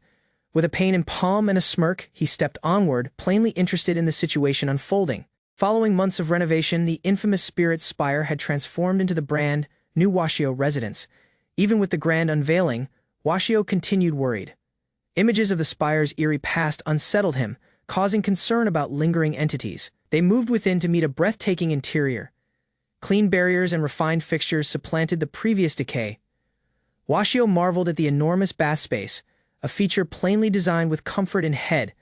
A learner fondly reviewed the days they used to bathe jointly, wishing to relive that kindness. As she proposed to wash his again and coaxed him towards the bath, Washio's hesitation became. Just as Claudia bent in with her offer, the maid moved onward firmly and stepped in. To shift the mood, second girl proposed they begin unpacking and see out their rooms. Elsewhere, Washio nervously sought to keep the peace between the two girls leaning versus him. Within a spacious space, the similar girl proposed they offer it just the two of them. Her teasing proposal still met immediate refusal from Washio. Lacking delay, the maid announced her personal arrangement. She declared that Washio could be staying alongside her in the basement. When challenged, she described it would improve mystic supply efficiency. Her grip tightened till Claudia wept out in unease. With space assignments underway, the teacher believed he'd have a single space until a new girl emerged. Molly Blime, a cheerful learner, was abruptly presented to meet the required count for their division. The surprise presentation left some in alarm. Yet Molly described she'd been there all along, just unnoticed. Having settled that formalities, the students grabbed charge. Trailing back, one of the girls stopped on the staircase. Softly watching when challenged, she stated out her jealousy above Alice. Her friend giggled it off, recalling her that Alice was merely in construct, nothing more than a tool for backing. While people rejected Alice as harmless, one girl pointed out her reproductive operations, raising a very distinct concern. Remaining composed, second student recalled everybody of her long-standing bond with Washio. Her feelings changed to larger threats. She identified their real rivals as the previous learner's mighty beings who had likely evolved into something more formidable. Strategic thought grabbed that forefront. One girl questioned her rival to develop ways beyond flirting if they wished to compete, hinting at inevitable encounters at the school. Not backing downward, the student asserted that charm was quite a valid tactic. Her tone, though small, carried pride and defiance as she moved away lacking.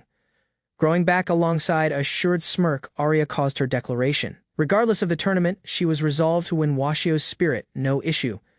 What Claudia, shocked by Arya's boldness, wavered at that doorway. Her tone wavered as she named out, yet Arya had by then moved on. Within the space, Claudia commented on the extravagant cot. Arya rejected the worry, asserting such luxury was the norm in her household. That nearby, Molly looked nearby thoughtfully. Sharing a space with a creature student sparked unease. Far from the residence, an enormous tail dragged across a busy road, startling the townspeople. Anyone yelled in protest, overwhelmed by the unexpected turmoil caused by the unseen beast newcomer. At a local pub, two men trapped a waitress with unwelcome advances, overlooking her plain discomfort.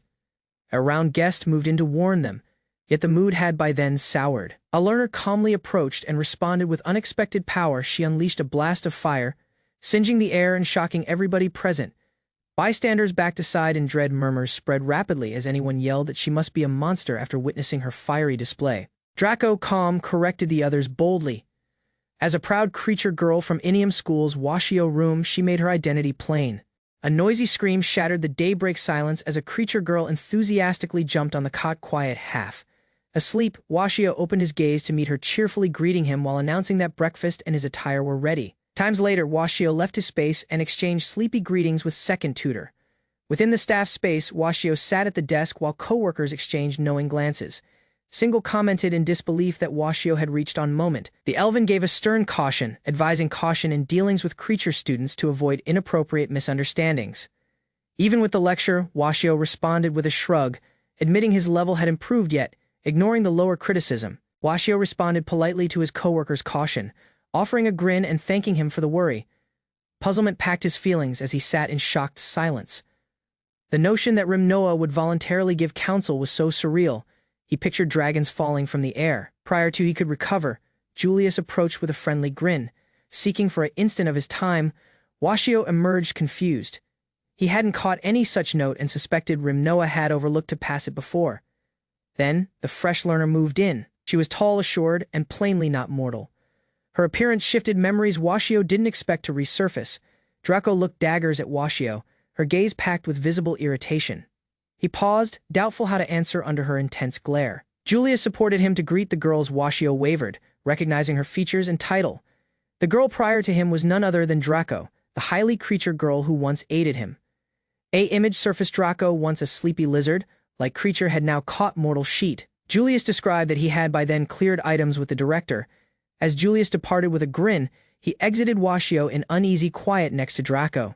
Now faced with the duty of education, a former savior, Washio couldn't hide his anxious grin. Washio beamed kindly at Draco, expressing genuine happiness at seeing her anew. Her quiet gaze seized him off defense, puzzled by the lack of answer. He nervously scratched his cheek, doubtful what he stated wrong. Alongside a harsh click of her tongue, Draco looked away. Washio, now agitated, awkwardly queried if she preferred to be named something else. Trying to brush off the awkwardness, he giggled it off, blaming the clinginess of tall campus students for the strained atmosphere as they went into the classroom. Draco was instantly hugged by a bright girl. The abrupt hug startled her, yet it signaled that familiar looks from the past were truly around. Draco reacted sternly, baring the girl's fangs and scolding Taco for clinging too much. The girl's patience had run thin. Taco continued unfazed, commenting on Draco's progress while mocking her about her height and shape. Draco wrestled to answer. Even if annoyed, Draco gradually softened.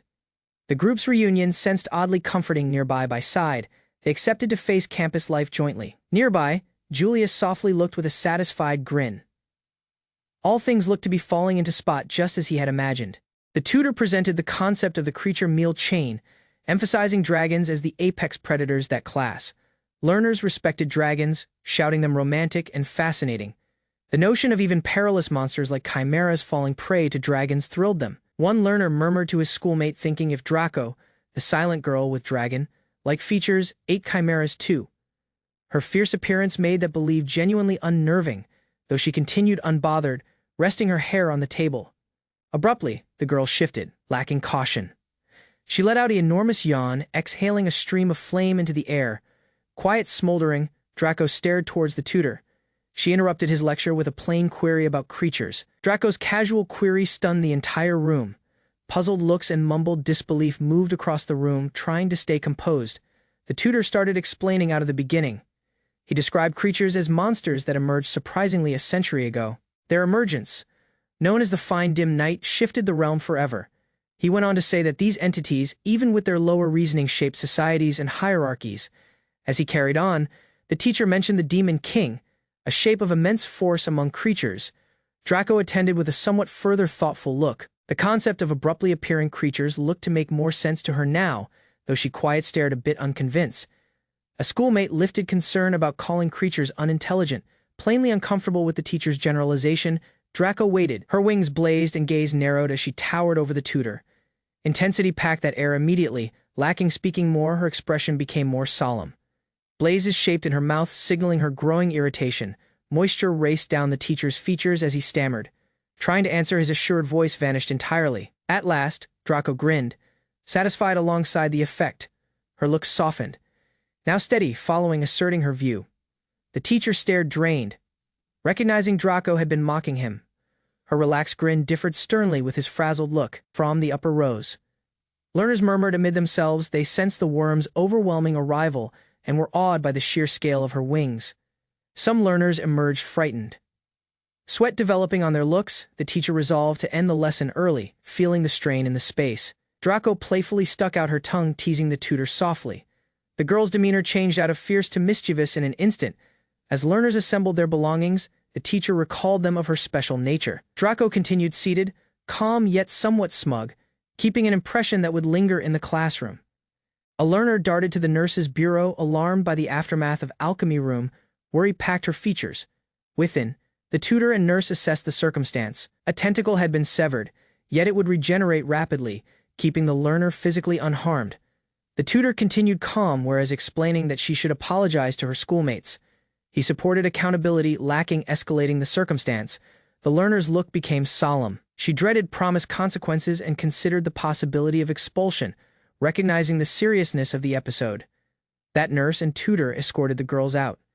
She trailed softly, reflecting on her behavior while the teacher maintained a composed arrival, guiding her through the aftermath. Draco received the record, her look solemn. The tutor watched softly, signaling that the coming phase of their plan would begin. After an accident while alchemy class, strain spreads across the room as consequences loom deeply. Relief starts to surface when the judgment becomes plain. The fear of punishment fades, and Claudia's rigid posture loosens somewhat, though uncertainty quiet lingers behind her gaze as attention shifts towards her condition. Worry replaces discipline as that tutor focuses on Claudia's well-being. Her injury is recognized, and accountability gives root to concern. With authority settled, instructions are allowed and received, lacking resistance. Claudia nods, knowledge her obligations, whereas the surrounding atmosphere develops quieter. Afterward, one private instant follows. Watching her solo, the tutor notices subtle changes in her expression and conduct. Claudia's earlier conduct becomes a theme of concern as her schoolmates recount the episode. Observers recall her writing gradually at first, showing only minor mistakes before her topic surprisingly slipped. Questions linger about her real requirement even with supportive intentions. Evening falls over the school, whereas Washio looks at tense summons. Authority shapes gather, their stern expressions hinting that the episode has grown far more solemn than he imagined. Accountability is checked as instructors discuss the group's roles. Washio braces himself, feeling escalation just prior to an agitated visitor bursts within demanding replies. Accusations erupt instantly as Claudia's father challenges him, convinced his daughter suffered severe harm beneath Washio's supervision. Chaos fills the space as feelings rise, and Washio struggles to calm the enraged father demanding accountability. Accountability shifts when the alchemy instructor moves forward, bowing deeply to accept fault for the episode. Strain then redirects toward a distinct issue as various families point out a deeper conflict involving Claudia. Their complaints widen the scope of the debate, placing Washio at the center before further. A composed PTA president walks into, requesting the director's notice. Her steady look shows that a decisive criticism is approaching. Before anyone can answer, she requires Washio's dismissal, keeping him still as the room falls into uneasy stillness. Abrupt record shifts the atmosphere as the director examines the accusations written within. Elsewhere, Claudia demonstrates her rapid recovery, surprising around learners with her restored limbs. Her casual attitude eases some concerns, even if murmured comments reveal curiosity about her special talents. Notice in the chamber gradually moves towards Claudia and her allies. Their worried expressions show that the before gossip have by then spread far beyond the classroom. Confrontation starts when a learner approaches her straight, wondering her involvement in the explosion. Gossip intensifies when second learner brings up Washio's past, asserting he once caused major destruction. Claudia stands still, seized among shock. Gossip intensify as a learner mocks Claudia's party, growing suspicion toward anyone connected to Washio. Within the session hall, the circumstance develops heavier. Teachers and families discuss the anonymous message, each claim painting Washio as a perilous shape from the past. His quiet solely grows their doubts, prior to decisions are finalized. Abrupt commotion erupts beyond. Shouts echo across the corridor as the party rushes towards the supply. An enormous rupture cries across the hall, startling everybody. A terrifying animal appears from the chaos, keeping the once confident learner trembling. Amid the destruction, Arya moves onward with a shadowed look. The girl's anger surfaces, driven by painful images. Claudia's expression grows far away as Arya loses command, alarming their friend who frantically tries to stop them each. Unease spreads across the crowd while learners whisper fears about the creature's responses and their connection to Washio. The PTA president decides the circumstance has escalated too far, demanding that targeting only Washio desire not resolve something. Strain intensifies once requires for punishment attain the administration, placing Claudia, Arya, and their homeroom tutor under heavy scrutiny. The Academy's hair-arrested Washio and the two monster girls under strict house arrest, forbidding them from keeping the residence while an investigation proceeded. Within the calm dorm lounge, Washio sat over from one of the students. The space's silence underscored the strain among them. Elsewhere, gossip moved like wildfire. Learners gossiped openly about Washio's history, shouting him unstable and perilous confined to their rooms. The creature girls looked the realm across their windows. Washio, keeping a flower, continued composed despite the growing mistrust beyond. Nearby, a male plotting back the scenes expected the investigation's outcome. Assured, he planned to remove Washio and elevate Rimnoa as the fresh homeroom tutor. A proud question cut across the air as the black-haired man questioned his colleague's hesitation with a grin. Quietly, the elven explained his role. He had solely requested a tutor growth, not a witch hunt. Unrest wasn't the man's purpose, instead than answer in kind. He recalled the male of their roles. Tutors must move responsibly, never exploiting learners for individual gain. Irritation blazed. That black-haired male lashed out, blaming the elven for hypocrisy. The man's disdain for elves boiled to that surface. Nearby learners quickly fueled the scandal. Gossip moved unchecked, and Washio's reputation crumbled. Looking quietly, Dora was tugged into the scheme. Dora continued silent, her harsh look narrowing in irritation. The lack of answer only increased the strain. Mockingly, that male accused her quiet of fueling negative perceptions. Lacking remaining, he rejected her as ill-mannered. Leaning in, the man challenged her emotions. Was it hatred towards Washio or resentment for the creature students? With a proud grin, he shifted the theme entirely. Rather of replies, he posed a twisted philosophical query about feelings. He declared despair as the most gorgeous emotion, glorifying the moment others give up wish. Dora, not impressed, questioned that absurdity of his claims, lacking waiting for an answer. The male looked away with disdain. To him, her quiet verified unawareness. Outside, the campus spire stood quiet under the calm air, in eerie contrast to the storm within. In the dorm, a calm maid went into the space carrying a mild drink. Washio sat slumped, the man's power tired. Her tone continued soft as she described the calming effects of tryptophan in milk and honey. The man hardly reacted. Irritation moved inside her voice. The girl scolded his withdrawn conduct and supported him to speak openly. Her proposal was plain: whatever troubled him, she'd solve it. Irritation blast from the maid as she lifted her tone, urging Washio to say something at last. Sitting softly, she softened her voice and queried if he'd ever offer his past with her. His answer came softly: maybe one day. Accepting his reply, she proposed a calm goodnight before keeping the room, closing the door behind her. Left solo, Washio looked at the ceiling, his feelings too heavy to voice, his form weighed down by fatigue. In that darkness, his gaze betrayed low weariness. Unspoken images remained, pulling him into a quiet no one could attain. A blinding small enveloped the area as the conjuring ritual prevailed. Washio, confused, emerged in a realm unknown, puzzled and overwhelmed. He was welcomed by cloaked shapes and a gorgeous woman who addressed him as a legendary hero. Quiet shocked, he presented personally awkwardly.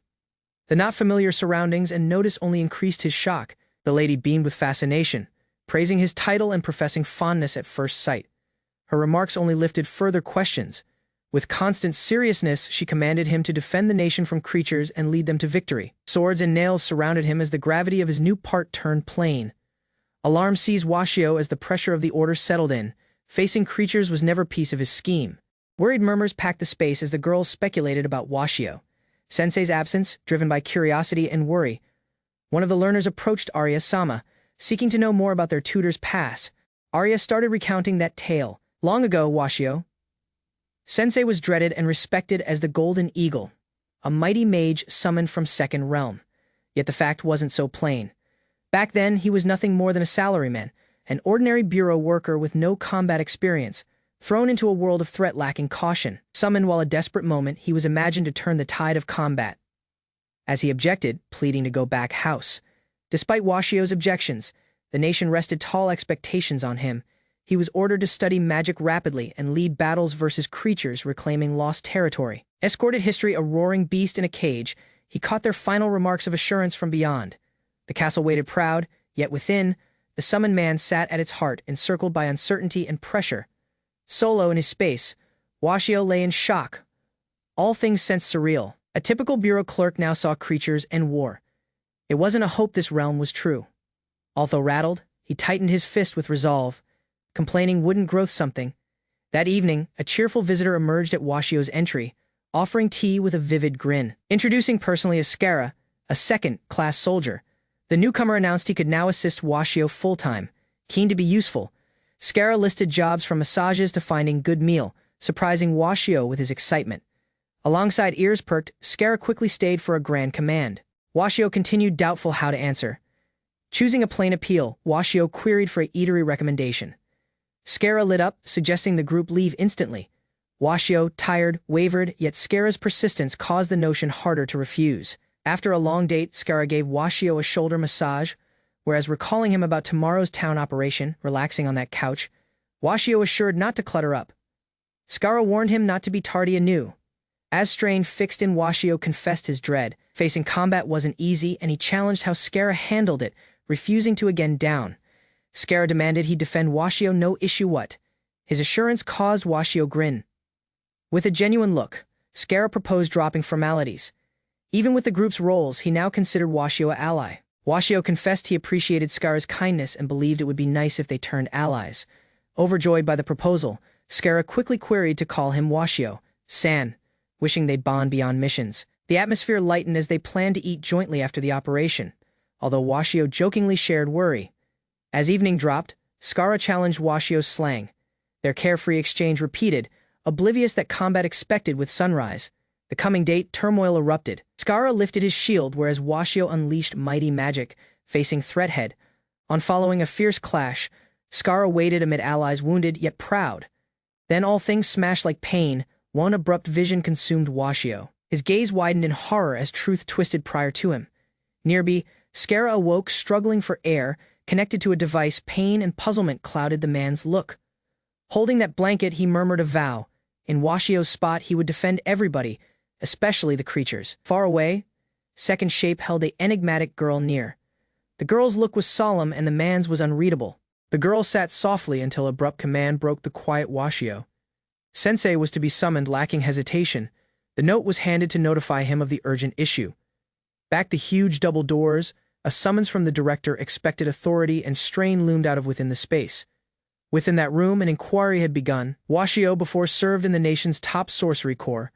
Fragments of image surfaced, a minor octopus, like animal frightened and restrained. The looks of those affected chased Washio as images from the trial flashed in his head. Lacking feeling, he verified all things. There was no delay. He announced the information was accurate, no misstep. At every alarm spread across the panel as members stated disgust. One named the move horrifying, while second noted the accusation mirrored the official record. Word outrage escalated rapidly. A harsh tone required immediate dismissal, branding Washio a disgrace to educators remote away. Anyone sat softly sipping tea. Washio's tightened fist exposed the strain mounting behind his quiet. Worry became nearby. Single learner, visibly worried, shared her worry for Washio's fate. Questions still remained. Her ally looked indifferent, shouting her response excessive. Although she asked if Dorako shared her worry, the answer continued emotionally detached.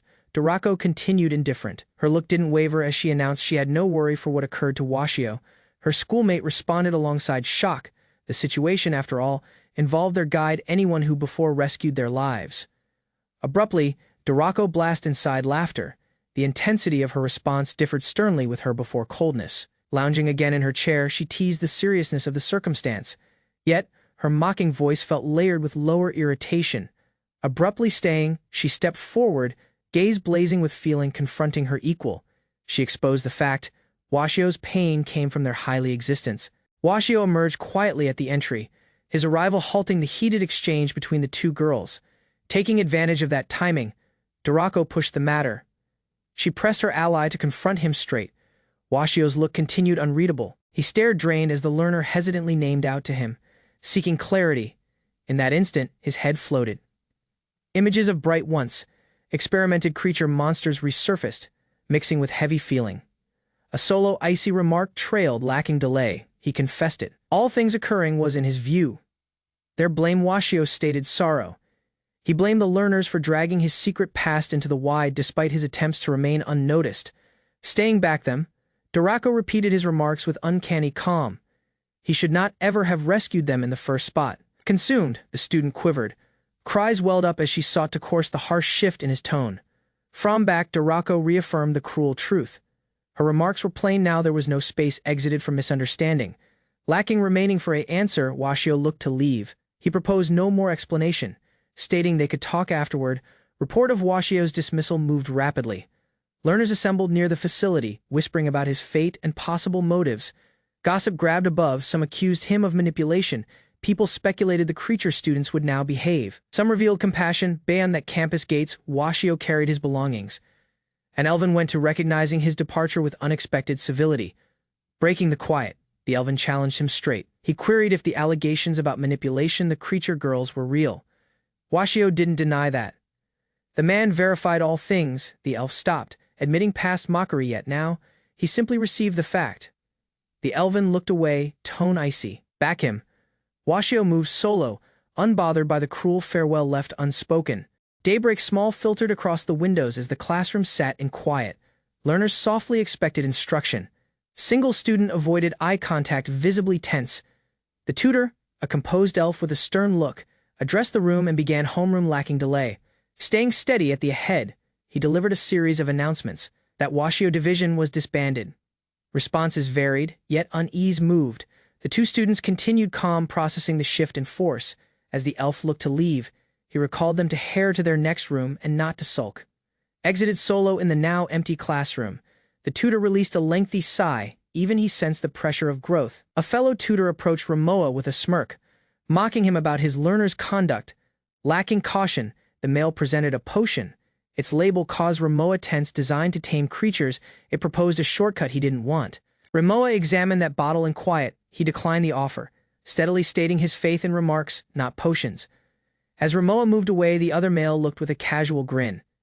He located Elv's ego troublesome yet amusing nonetheless. Agon to his tasks, Julius was past the class logbook. With ease, he received a pile of graded homework to go back. One narrow rock staircase turned downward. Next to it, bags and baggage waited packed, signaling an abrupt departure. Within, learners assembled to sort across abandoned belongings. Their moment under Washio Sensei's direction had handed swiftly. Images held to the space. As the group argued what to discard, opinions clashed. Some pleaded to preserve the inquiry. People demanded there was no motive to keep anything. Abruptly, anyone blasted and cheerfully, interrupting the gloomy mood. She proposed aid, shouting one of the girls her honey bunny. Her voice clashed with the atmosphere. While people looked in puzzlement, Frederick announced he'd send the items to Washio. His remarks caused one learner worried. Frederick wavered. Though he hoped to see Washio anew, he knew moving out could burden him further. Claudia beamed softly, blaming herself for the latest turmoil. Instead than dwell on guilt, she queried for aid, shifting her belongings. Resolved, Frederick moved onward. He recalled Claudia that she quiet trusted in Washio and demanded they uncover the truth together. Question remained amid the people. Single challenged his motivation, doubtful what he waited to gain from the pursuit. With a soft grin, Frederick exposed his motive. Every he wished in Go Back was to see their smiles anew. Frederick's genuine remarks were faced with mocking. Several named him cheesy. People compared him to a romance lead. Yet, his kindness shifted feeling in at least single listener. Irritation broke across as another learner lifted her voice. She couldn't believe the gossip and was keen to meet the truth. Second student set up, even with history pain. She couldn't ignore her lingering doubts and wished replies. That party assembled, with agreement in the air. Claudia simply responded with a steady realized, ready to grab action. They studied an enigmatic charge message. The sender continued anonymous, yet its impact was true. Suspicions started to rise. One learner pointed to Ramoa Sensei as a potential culprit. Though the accusation shifted strain among the party's second possibility appeared Julius Sensei. His habit of applying dots at sentence ends matched the message's formatting, pulling fresh notice. Even with the clue, question remained. Anyone recalled them that the writer could not even be a tutor. A sharp-nosed Viper student contributed coming. She smelled weak traces of chemicals on the message, strengthening the theory that Julius, a pharmacology tutor, could be involved, her testimony was faced alongside disbelief. Frederick joked about Viper stereotypes, whereas she demanded she wasn't two-faced, even with her appearance. The party reached at Julius Sensei's private room, strain growing as suspicions hovered unspoken among them. Within, that space was disorganized. Sheets, plants, and clutter packed the area, hinting that something had gone terribly mistaken. Suspicious of Julius's involvement, the student planned to infiltrate his space and gather proof. Following sneaking within, she joined her allies in the kitchen.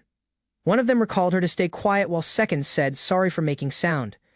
Nervously, she moved downward the passage. Her gaze scanned for Julius's private quarters, whereas her ally pressed her to hurry. The party went into the space jointly. One girl confessed it was her first time breaking the rules, while the people hesitantly agreed to aid even with their discomfort. Once within, she took the lead and looked close the opening. Her snake-like companion continued signal looking for any activity. Within the space, the party uncovered an old typewriter sitting on the desk. Single of them verified it matched the format and ink applied in the accusation message. To validate their mistrust, Frederick was queried to present the original message. A near inspection exposed a special font from the typewriter. Everybody agreed it was identical to the one used in the message, keeping little space for doubt, whereas the trash yielded no draft. A wax seal identical to the single on the message was located. Simply as they were about to stop, a record seized her eye. That wasn't a draft yet, a background record on Washio. Sensei, the truth began to surface. One document exposed the complex wasn't a monster shelter, yet a harsh experimentation lab overcome alongside feeling. The student teared up. The fact about Washio's behavior, once buried by lies, at last began to shine across. Whereas the party ready to leave, unease moved in. One of them shared concern. All things felt a bit too neat, as if anyone wished the evidence to be found. A caution got to them just in moment. Julius had went back. Alarm set in, and their flight window rapidly shrank as footfalls echoed down the passage. Julius reached with a steady grin when challenged by a learner. He rejected it lightly, unaware that his private room had just been searched. Guilt consumed the student who missed to stall Julius, hiding in dread. She said sorry repeatedly, devastated that her distraction didn't buy enough moment. Julius went into his space softly, closing the entry behind him. He went gently, each move deliberate, fully aware that anyone had been here. Unaware of the threat lurking around, Julius handed by the very spot where two learners hid beneath the desk. Just as strain rose, one student murmured that he was approaching. Hearts raced. Julius waited prior to that typewriter. His look narrowed, spotting a thing off. As his palm got to for it, the group's fate floated in a breathless instant. Following Julius exited the space, the party let out a collective sigh of relief. The group's scheme had hardly worked. While searching the level, one of them observed something strange. A secret area beneath the boards exposed itself, hinting at even more secrets buried in Julius's space. Lacking delay, they resolved to leave. One girl urged Claudia to hurry, while another announced their intent to record all things to the director. Just as they went to the entry, Julius went back. His abrupt appearance paused everybody in spot. Strain spiked immediately as their gaze faced his. To the group's amazement, he didn't move violently. Rather, he quietly addressed them, recognizing their cleverness. Julius locked the entry back him, his words showing he had anticipated all things, keeping a key. He grinned boldly. His voice dripped with mockery as he ridiculed their attempts, finding comfort in their perceived foolishness. The learners waited steady even with his intimidation. Single of them confronted him straight, accusing him of falsifying the record and sending the message. Rather of responding, Julius looked to Claudia. To everyone's alarm, she went to him willingly. Documents in palm. Claudia's consciousness floated as her form declined to answer. A man's remarks repeated distantly. His arrival unsettling yet oddly soft. Arya scanned the space, unsettled by the abnormal silence.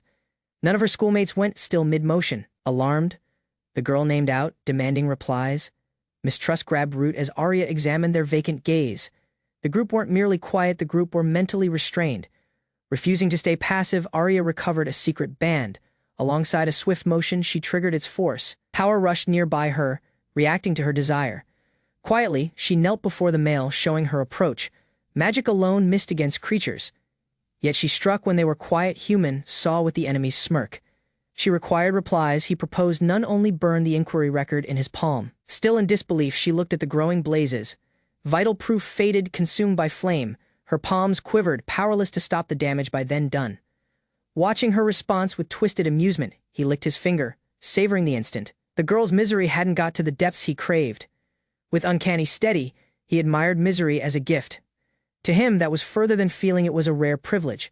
Fixated on her head, He listed the several shapes of misery like a scholar reciting theory. Her creature heritage only caused her further fascinating to dissect.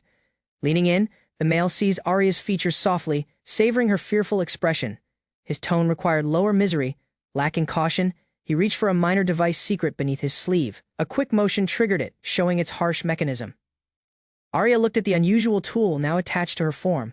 Alarm grew as she wrestled to comprehend its reason. A steady grin passed over his lips as he adjusted the machine. His remarks proposed false reassurance, whereas he ready for pain. Abruptly, Claudia darted in, her harsh tone cut across the strain.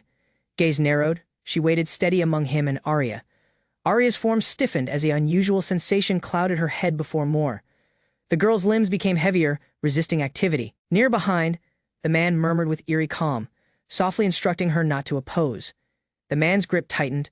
A long tail blocked the path onward as second girl waited paralyzed, helpless to interfere. The captor's command moved lacking resistance. At that instant, the entry blast wide.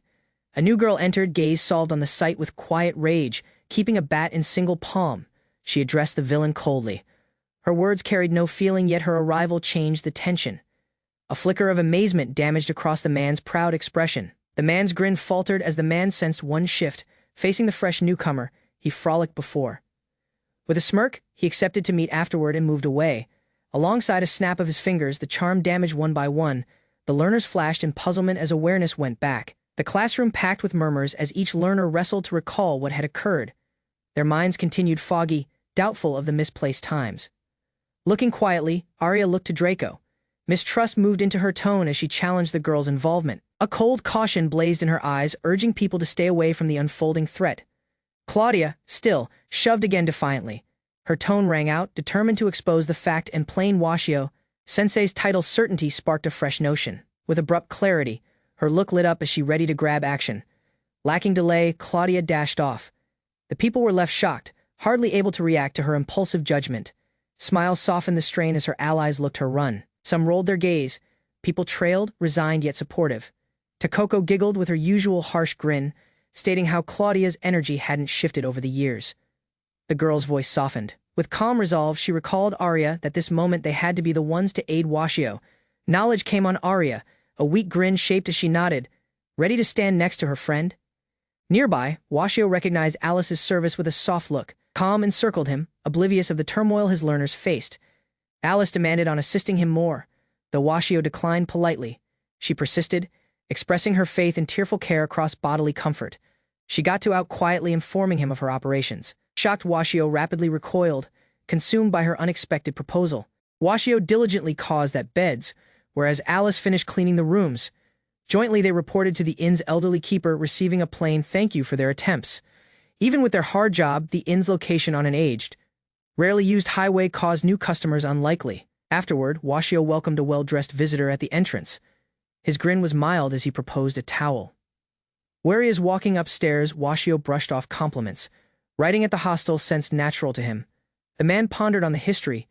Education at the sorcery school had been stressful and burdensome. Now Washio appreciated the occasion to live simply and job at the hostel. Alice denied being younger once anew, reacting to a light-hearted comment from the elderly keeper. After a brief exchange, the manager stepped away to manage kitchen duties, keeping Washio in charge of the head desk for the time being. Washio lightly shared his wishes of running an hostel. His teasing voice caused Alice uncomfortable. Clarifying his before comments, Washio described that he respected the refined service style of others, like Lady Claudia and Arya. Curiosity softened her look as she queried if he ever regretted keeping the school. Beneath her composed demeanor, she genuinely wished to comprehend his judgment and perhaps what he was still keeping onto. Washio tried to deny his emotions, yet Alice softly saw across his expression and unease. Finally, he confessed sorrow. His history at the school exited back complications born from half-truths and missteps. While readying meal, he pondered that education had never truly suited him. Letting go of these responsibilities now carried relief. Alice challenged if that supposed entirely abandoning Lady Claudia and Arya. Washio recognized the pain he caused, realizing his decisions hurt the very others he hoped to defend. With a made grin, he convinced personally it was more not to get involved. Choosing distance, he trusted it was the only route to let them live freely. Lacking his shade, Alice considered his judgment in quiet. Although not fully convinced, she picked to regard his resolve afterward. She located him lying sick in cot. Even with his apologies, she assured to remain next to him until the end. The coming date started like any other. Washio moved beyond, energized and ready to tackle his tasks nearby the inn. Just as he started his jobs, a noisy sound interrupted his feelings. Puzzled, he looked towards the abrupt commotion. Out of nowhere, a student launched personally inside him.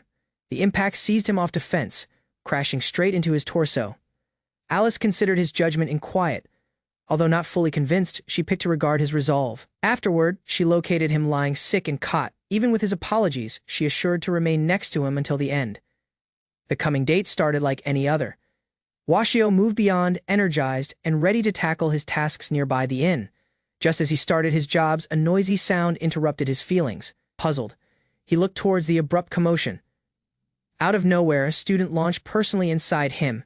The impact seized him off defense, crashing straight into his torso.